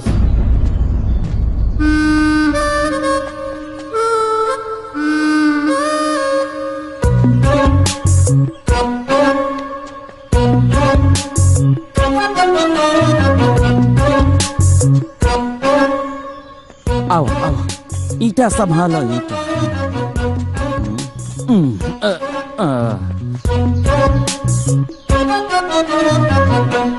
हम शांति के प्रतीक हैं, ठीक है।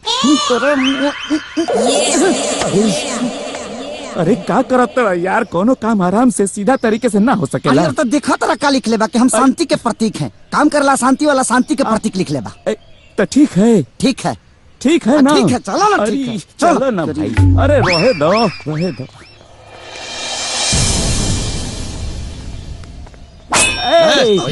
एक मिनट, खतरा मल जी से फोन पे बात भइल रहे, बोला कि कमीना प्रसाद जी आइल बड़े। जा जा।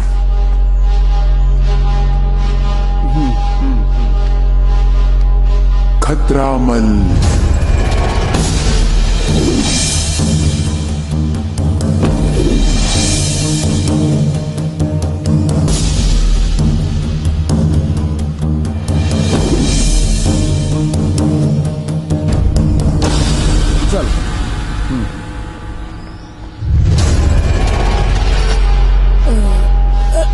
जी आदाब। आदाब आदाब आदाब। कहाँ बोला? हम जो फोन कैले रहनी नु, हाँ, जो ना क्लाइंट के बारे में, वो क्लाइंट के बेटा ये बड़े। क्लाइंट के बेटा? जी जी जी। काम हो जाये। कहाँ फंसा दिले यार, जौन आदमी के खैला के अलावा कुछ कामे ना हुई। इमोट आदमी से दौड़लो जाइए। अरे भाई मोट समझ के कमजोर न समझा, बुझला? काम में दम और सफेदी चमाचम। खतरा मल ना है मार। हमके देख के बड़े बड़े जन के मल निकल जाला। बोला कि काटे बाके के, चीरे बाके के, पारे बाके के, मारे बाके के, हुड़े बाके। चुप चुप चुप चुप चुप, शांति। क्लाइंट का मूड थोड़ा डिस्टर्ब है। हाँ हाँ हाँ। वो हमार बाबूजी हमार। तुहार बाबूजी? हाँ हाँ हाँ। अच्छा अच्छा, हाँ। तब सिर्फ गोली मारे बा? Sorry sorry. हाँ, फिर सॉरी बोल रहा, फिर सॉरी बोल रहा। तब हाँ, तब काटे कर दी। सॉरी सॉरी सॉरी, सॉरी बोले, सॉरी बोले। आँख फोड़ दी।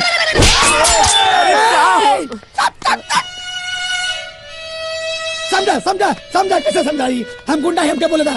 क्लाइंट के मुंह समझा। फिर सॉरी। कितना सॉरी बोले? न काटे के बा, न गोली मारे के बा, उनका के अपहरण करे के बा, वो इज्जत से। इज्जत से अपहरण? हाँ। मतलब गोड़ छुप के उठा के ले चली आवे बा? न पैर छुके ना, माने इज्जत से जैसा अपहरण हो सके अपन देख ली। इज्जत से? हाँ। ना हो तो बोला हम कहीं और चल जाते। हो जाए ना, हो जाए हो जाए।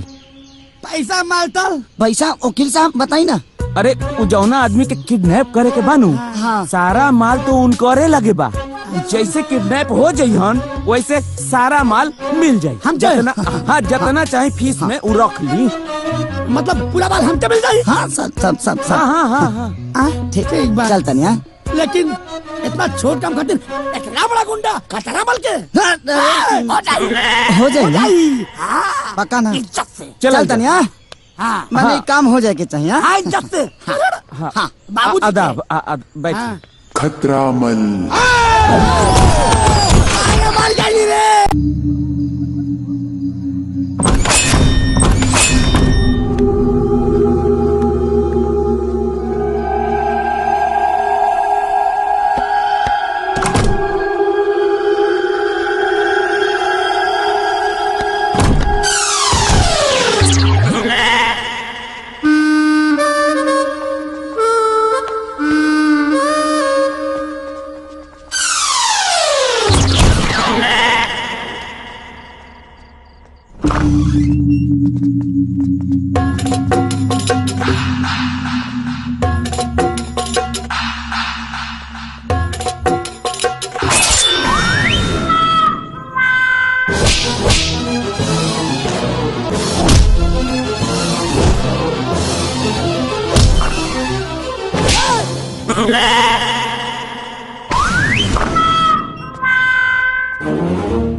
किडनैप करे खातिर हम के भेजले हैं।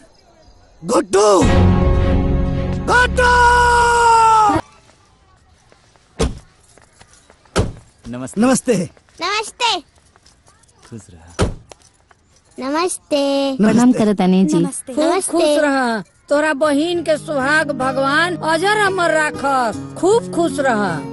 अब और कितना एहसान करम लो हमरा ऊपर। कपड़ा लत्ता गहना गुड़िया यहाँ तक के शादी के सारा खर्चा रो लगन उठावत तनी।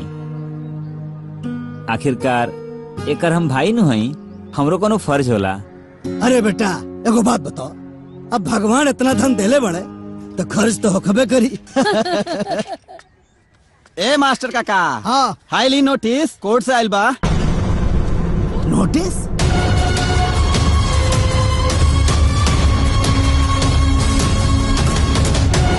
का हो? देखा थे। वाह गुड्डू भजले बड़े। हे भगवान, ये औलाद भइल की राक्षस। बताव, हर शुभ काम में विघ्न डाल देता। तो चिंता मत कर माई, कुछ ना हो। राम प्रसाद हाजिर हो। अदालत की कार्रवाई शुरू की जाए। Thank you milord. हाँ तो राम प्रसाद जी, जी आपका कहना है कि गुड्डू जी आपके बेटे नहीं है। जी लेकिन हमारे मुवक्किल गुड्डू जी का कहना है कि वे आपके ही बेटे हैं और आप दूसरी शादी करके उन्हें उनके अधिकार और उनके हक से वंचित रखने का साजिश रच रहे हैं। देखिए वकील साहब, जबरदस्ती दबाव डालकर किसी दूसरे के बेटे को आप मेरा बेटा साबित नहीं कर सकते। झूठ बोल रहे हैं आप। राम प्रसाद जी, आप झूठ बोल रहे हैं। क्या आपने अपने बेटे की परवरिश बचपन से लेकर आज तक नहीं की? बताइए, क्या आपने अपने बेटे का एडमिशन मेडिकल में नहीं करवाया? Objection your honour. मेरे फाजिल दोस्त मेरे मुवक्किल पर भावनात्मक दबाव डालने की कोशिश कर रहे हैं, ये उचित नहीं है। Objection sustained. Thank you milord. Milord, अगर गुड्डू जी राम प्रसाद जी के बेटे हैं तो क्या कोई सबूत है, कोई गवाह है? अजीब विडंबना है मिलॉर्ड। जरा सोचिए कि आज एक बेटे को खुद को बेटा साबित करने के लिए बेटा होने का सबूत और गवाह पेश करना पड़ेगा। मिलॉर्ड, अदालत सबूत और गवाहों के आधार पर चलती है। मेरे फाजिल दोस्त को यह बात पता होगी, वरना कोई भी बेटा किसी को भी अपना बाप कह देगा।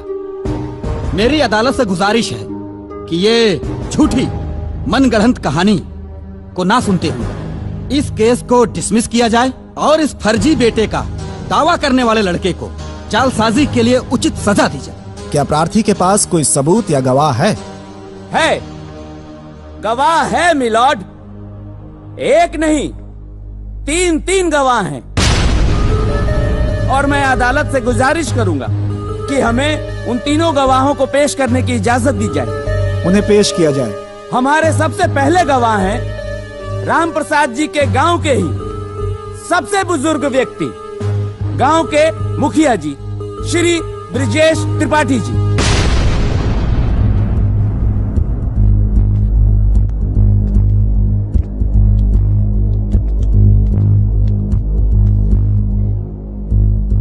हुजूर, मैं उस खुशी के समय को कैसे भूल सकता हूं जिस दिन गुड्डू का जन्म हुआ था। उस दिन राम प्रसाद जी फूले नहीं समा रहे थे। मारे खुशी के इन्होंने मुझे ठूस ठूस के लड्डू खिलाया था, वो भी शुद्ध देसी घी के। Any question please? Yes milord. मुखिया जी, क्या मैं जान सकता हूं कि उस लड्डू का साइज क्या था? हुजूर, माई बाप, मुझे क्या मालूम था कि उस लड्डू की साइज बताने के लिए मुझे यहाँ अदालत में आना पड़ेगा। Silence, silence. अगला गवाह पेश किया जाए। पंडित जी, जज साहब को जरा ये बताएं कि जब गुड्डू जी का जन्म हुआ था तो उस समय आपने क्या क्या किया था? जनाब, हम पूरे गांव का जन्म पत्री हम ही बनाते हैं। वैसे वो सौभाग्यशाली ब्राह्मण हम ही हैं जो राम प्रसाद जी के कहने पर गुड्डू बाबू का जन्म पत्री बनाए थे। और राम प्रसाद जी हमको बहुत इनाम दिए थे साहब। 51 रुपया नगद और एक जोड़ा धोती हमको इनाम में दिए थे। और वो धोती साहब हम आज भी संभाल के रखे हुए हैं। बहुत ठीक है पंडित जी, उस धोती को हमेशा के लिए संभाल कर रखे। बहुत काम की धोती थी वो। अब आप जाइए।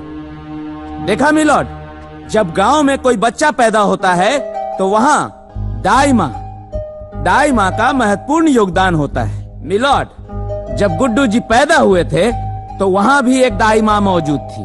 मैं उसी दाई माँ को इस अदालत में पेश करता हूँ। आइए। हाँ तो दाई माँ, जब गुड्डू जी का जन्म हुआ था तो क्या क्या हुआ था, जज साहब को बताइए। माई बाप, हम ही हई जे गुड्डू बबुआ के नार कट ले रही। और सरकार, हमरा वो दिन अच्छे से याद है जब नार के कटाई में राम प्रसाद जी हमरा के सोने के सिकड़ी दे ले रहलन, जौन आज भी हम पहिर ले बानी। सुरहो आना सच बा सरकार कि गुड्डू बबुआ राम प्रसाद जी के सुपुत्र बाड़े। अब आप जा सकती हैं।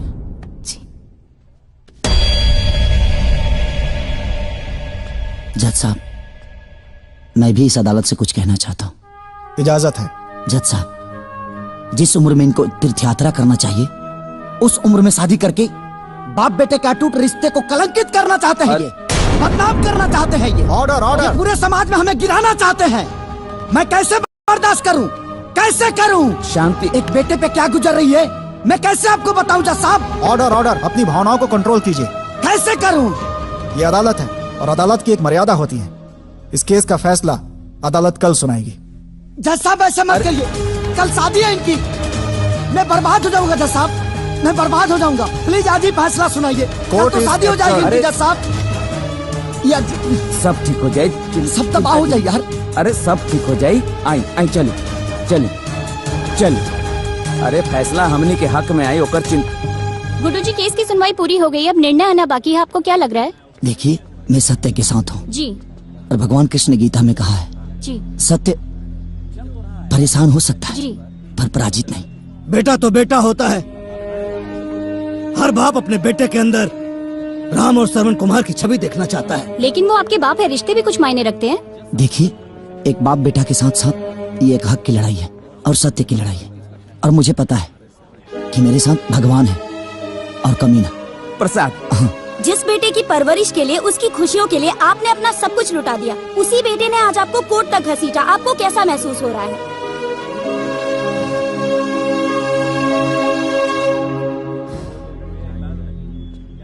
यह मुकदमा हिंदुस्तान के हर बेटों के लिए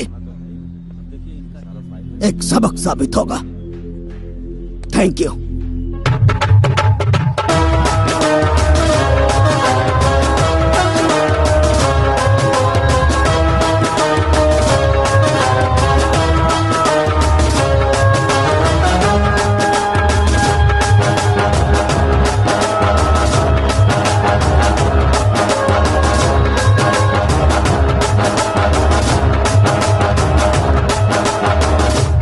प्रणाम। अरे ये बताएं कि बारात कब तक लेके आओ तनी? ए बाबू, एक बात रानी है कि अभी कहानी पर से पर्दा उठा लिया जाओ। का कहनी हो? एक बात रानी हो कि गुड्डुआ के सुधारे खातिर हमन लोगन जवानी नौटंकी कैले बनी जा, झूठ मूठ के बियाह वाला नौटंकी, ओकरा पर से पर्दा उठा ले जाओ बाबू। पर्दा हटा ले जाओ? हाँ। भरी पंचायत में ब्याह के डेट ऐलान करके, तिलक चढ़वा के, गांव समाज में सब जगह कार्ड न्योता बंट गईल। अरे रौरा एकरा के नाटक कहता नहीं? का कहता रहो? हाँ? अरे हमने के यहाँ बात भैल रहे, अब तो जबरदस्ती बतिया होता रहा। का बात भई रहे, का ना भई रहे, हमरा कुछ मालूम नहीं के, बुझाइल ना? है? का बकता रे? अरे बेटा, ये उम्र में हम अगर ब्याह करब तो समाज के काम दिखाए। अरे जवान बेटा के भविष्य सुधारे खातिर हम इतना बड़ा नौटंकी कहनी, वो बेटा के अपन मुंह कैसे दिखाई? हम इतना पागल नहीं खी कि रौरा बेटा के सुधारे खातिर हम अपना बहन के इज्जत दाव पे लगा दी और ओकर जीवन बर्बाद कर दी। देख, नादानी में तहु कुछ ना समझ पहले, गुड्डुआ के सुधारे के जिद में हम कुछ ना समझ पैनी, उल्टा पुल्टा फैसला ले लेनी, बात आगे बढ़त चल गई। ये उम्र में हम ब्याह करब, अपना खानदान का नाम मिट्टी में मिलाए, लोग थूकी हमरा के गाड़ी दे। तो लोग तो पहले ही से थूका रौरा के ऊपर। आ खानदान के जहाँ तक बात करता नहीं, तो खानदान में रहिए कागज पे रौरा लगे। अब बेटा के नजर में तो रौरा पहले ही गिर गई बानी। ए राम प्रसाद जी, अगर रौरा बारात लेके ना आई तो हम अपना बहन के डोली रौरा दरवाजे पे लेके आ जाये। रौरा सोच ली। सोच लेनी बेटा। बारात निकली। जो सबूत और गवाह अदालत में पेश किए गए हैं वो पर्याप्त नहीं है, जिससे यह साबित हो सके कि गुड्डू के पिता राम प्रसाद ही हैं। इसलिए यह अदालत। रुक जाइए जज साहब।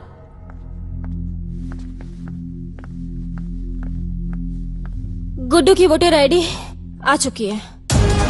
Voter ID? ये दे दीजिए।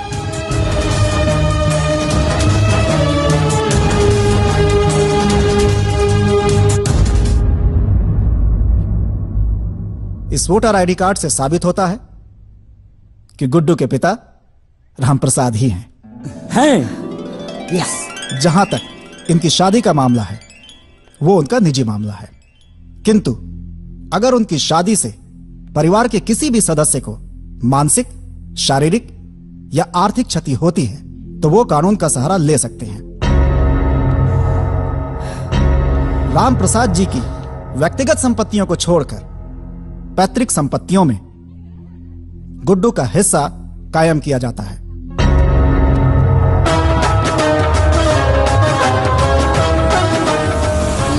गुड्डुआ आ गई। बंद कर, बंद कर।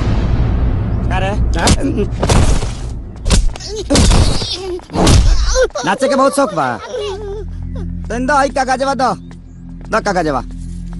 देख, डिग्री हो गई है गुड्डुआ के, डिग्री हो गई। बहुत कमर हिलता ना। अब नागिन धुन बजाओ। नाच, नागिन धुन बजाओ। नाच, नागिन डांस कर। बंद कर। नाच बिना साउंड का नाच। नाच नागिन डांस। नाच, नाच। ई का कर रहल बड़ा बाबू तू? अरे परम चपड़ा बनल बड़ा, परम चपड़ा। चल आई देख ले कोर्ट का डिसीजन। सब लोग साथ छोड़ दी हमार। ए बुढ़ियो, आई देखा कोर्ट का डिसीजन। तहार डबल चश्मा बनवा रुका। ए मुखिया जी, आई देखा कोर्ट का डिग्री है।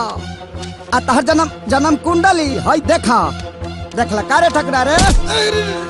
सब हरिया ना दे सब हरी। ए राम प्रसाद जी बाहर निकला। ए फालतू का नाम हो तहार हो? जीतला के बाद भूल गए बनी। का नाम हो? कमीना। लड्डू क्या हो सबके? हाँ क्या हो? तनी हिकरा के दे रखिए। ए राम प्रसाद, बियाह तू अब एगो ना 25 को कर, कोनो फर्क पड़े के नहीं है गुड्डुआ के।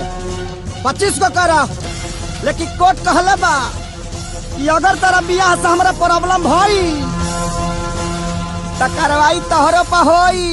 ए बुढ़ियो, तू सब तू ही बिगड़ले बड़ू काम सब। ए राम प्रसाद जी बाहर निकला।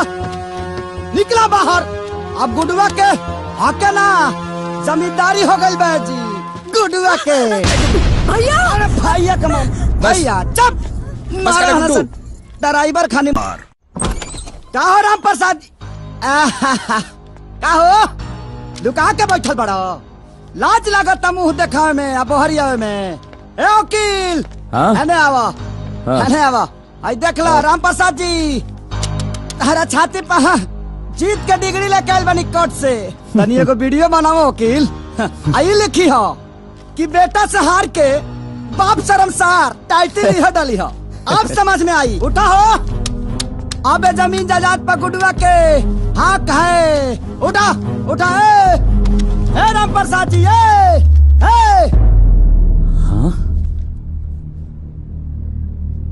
भाऊजी भाऊजी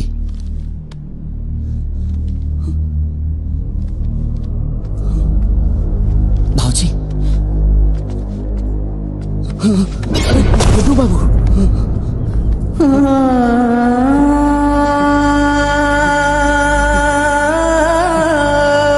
बाबू ए हमार बाबू बाबू बाबू का रे गुडुआ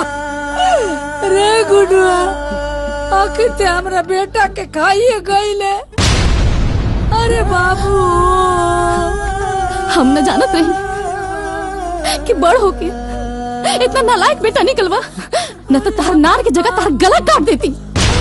बाबू बाबू उठाना। वाह भाई वाह, का जमाना आ गया बा। एक ही बाप ये अपना बेटा के जितावे खातिर हमनी के कोर्ट में गवाही देवे खातिर भेजले रहल,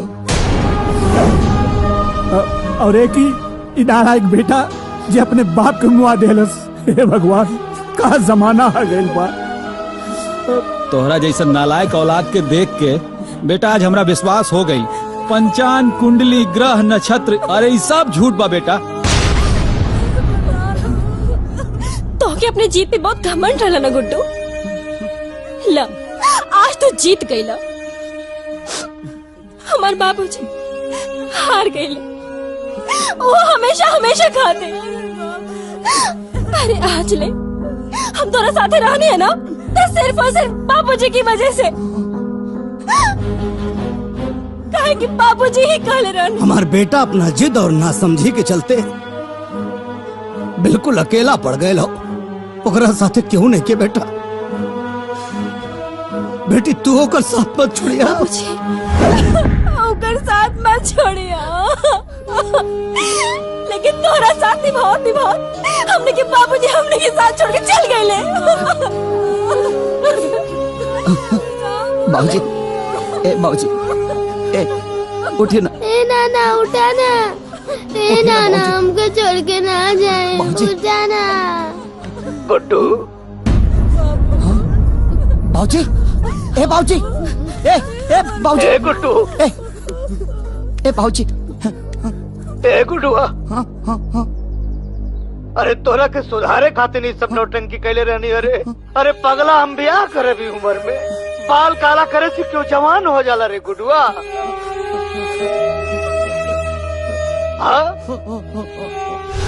ए बेटा तोरे लापरवाही से ना हम बहुत परेशान हो गए रेडी। हमके लागल कि तोर भविष्य खराब हो जाए। ए ना थे कुल नौटंकी कहनी। अरे बेटा तो हर माही जब दुनिया छोड़ के जात रहनी है ना, तो हमरा से को बचन ले ले रहनी है कि गुडुआ के बहुत बड़ा डॉक्टर बनैया। बेटा कर्जा लेके हम तुम्हारा एडमिशन मेडिकल कॉलेज में करोगी, लेकिन तू तो बिचौए में छोड़ के चले आया। हमके बहुत गुस्सा लागल जब ते मेडिकल कॉलेज छोड़ के चले आया था।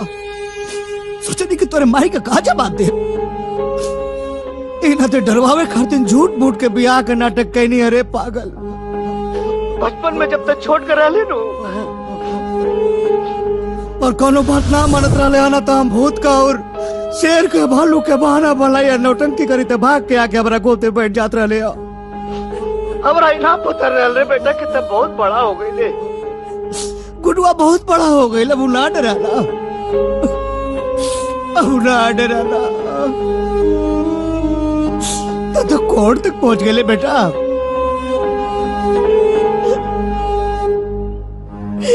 तो कोर्ट तक पहुंच गए रे।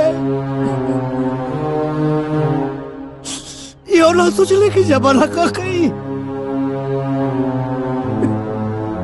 हम तो अपना नौटंकी में फंस गए रे बेटा। अपराध हो गए रे बेटा, हम अपना नौटंकी में फंस गए थे। हमसे गलती हो गई रे गुडुआ, एक बेर लौटा रे बेटा। अरे पगला, तो के सुधारे की तरीका गलत हो सकेला, लेकिन हमारा नियत में कोनो खोट नहीं के। ए गुडुआ, हम थोड़ा बड़ा प्यार करी रे।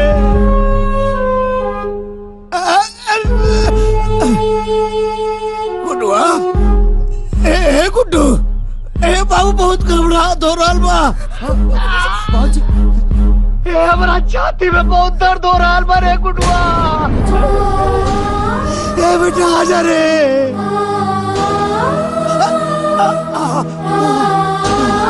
ना भगवान, ना प्रभु, ऐसा मत करिया। हमारा लड़का के आ जाए तो बाबा। ए भोले बाबा, ए गुड्डू, गुड्डुआ रे बाबूजी। गुड्डू, ए बेटा,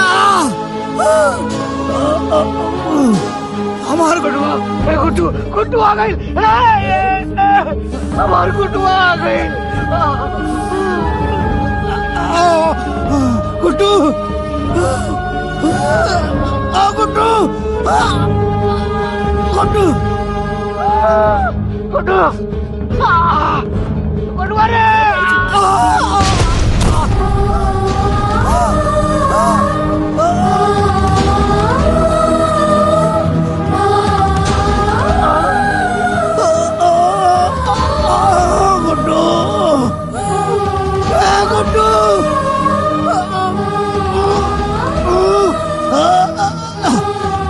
गुड्डू, ए गुड्डू, गुड्डू, बाबूजी, बाबूजी, ए कुछ देखना। ए बाबूजी, बाबूजी, बाबूजी, हमके काहे ना पहले बताने बाबूजी। ए बाबूजी, काहे ना बताने बाबूजी।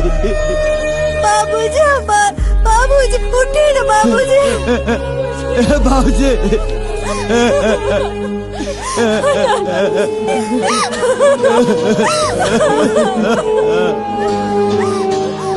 मुखिया जी देखिए ना। बेटा धीरज रखो, बेटा धीरज रखो, शांत हो जाओ मुखिया जी। शांत हो जाओ बेटा।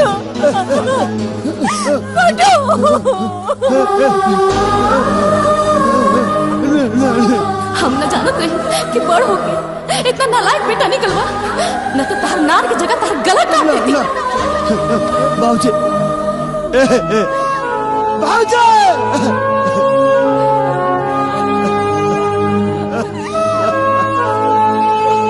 बाबूजी,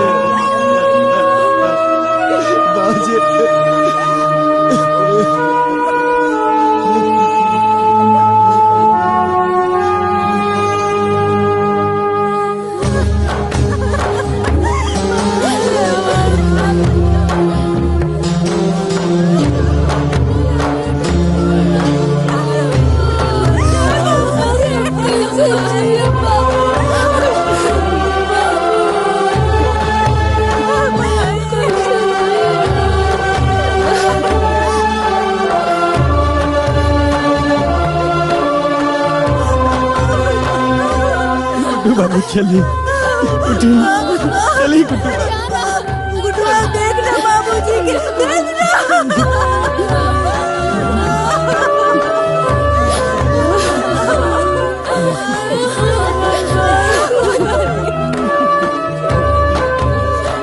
हमने बाबूजी जी के कहीं मत लेके जा। हमारे बाबूजी यही जी रही है।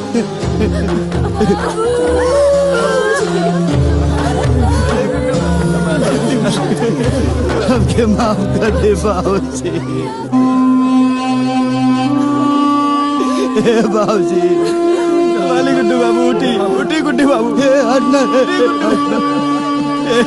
हमके दूर मत करो बाबूजी से दूर मत करो।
आज हमरा समझ में आई कि माई बाबू ऊ अनमोल संपत्ति होला चौना के बराबरी दुनिया के कौनो दौलत संपत्ति नहीं कर सकत। हम तो अपना नासमझी के सजा पा लेनी, लेकिन तू लो ऐसा मत करिया।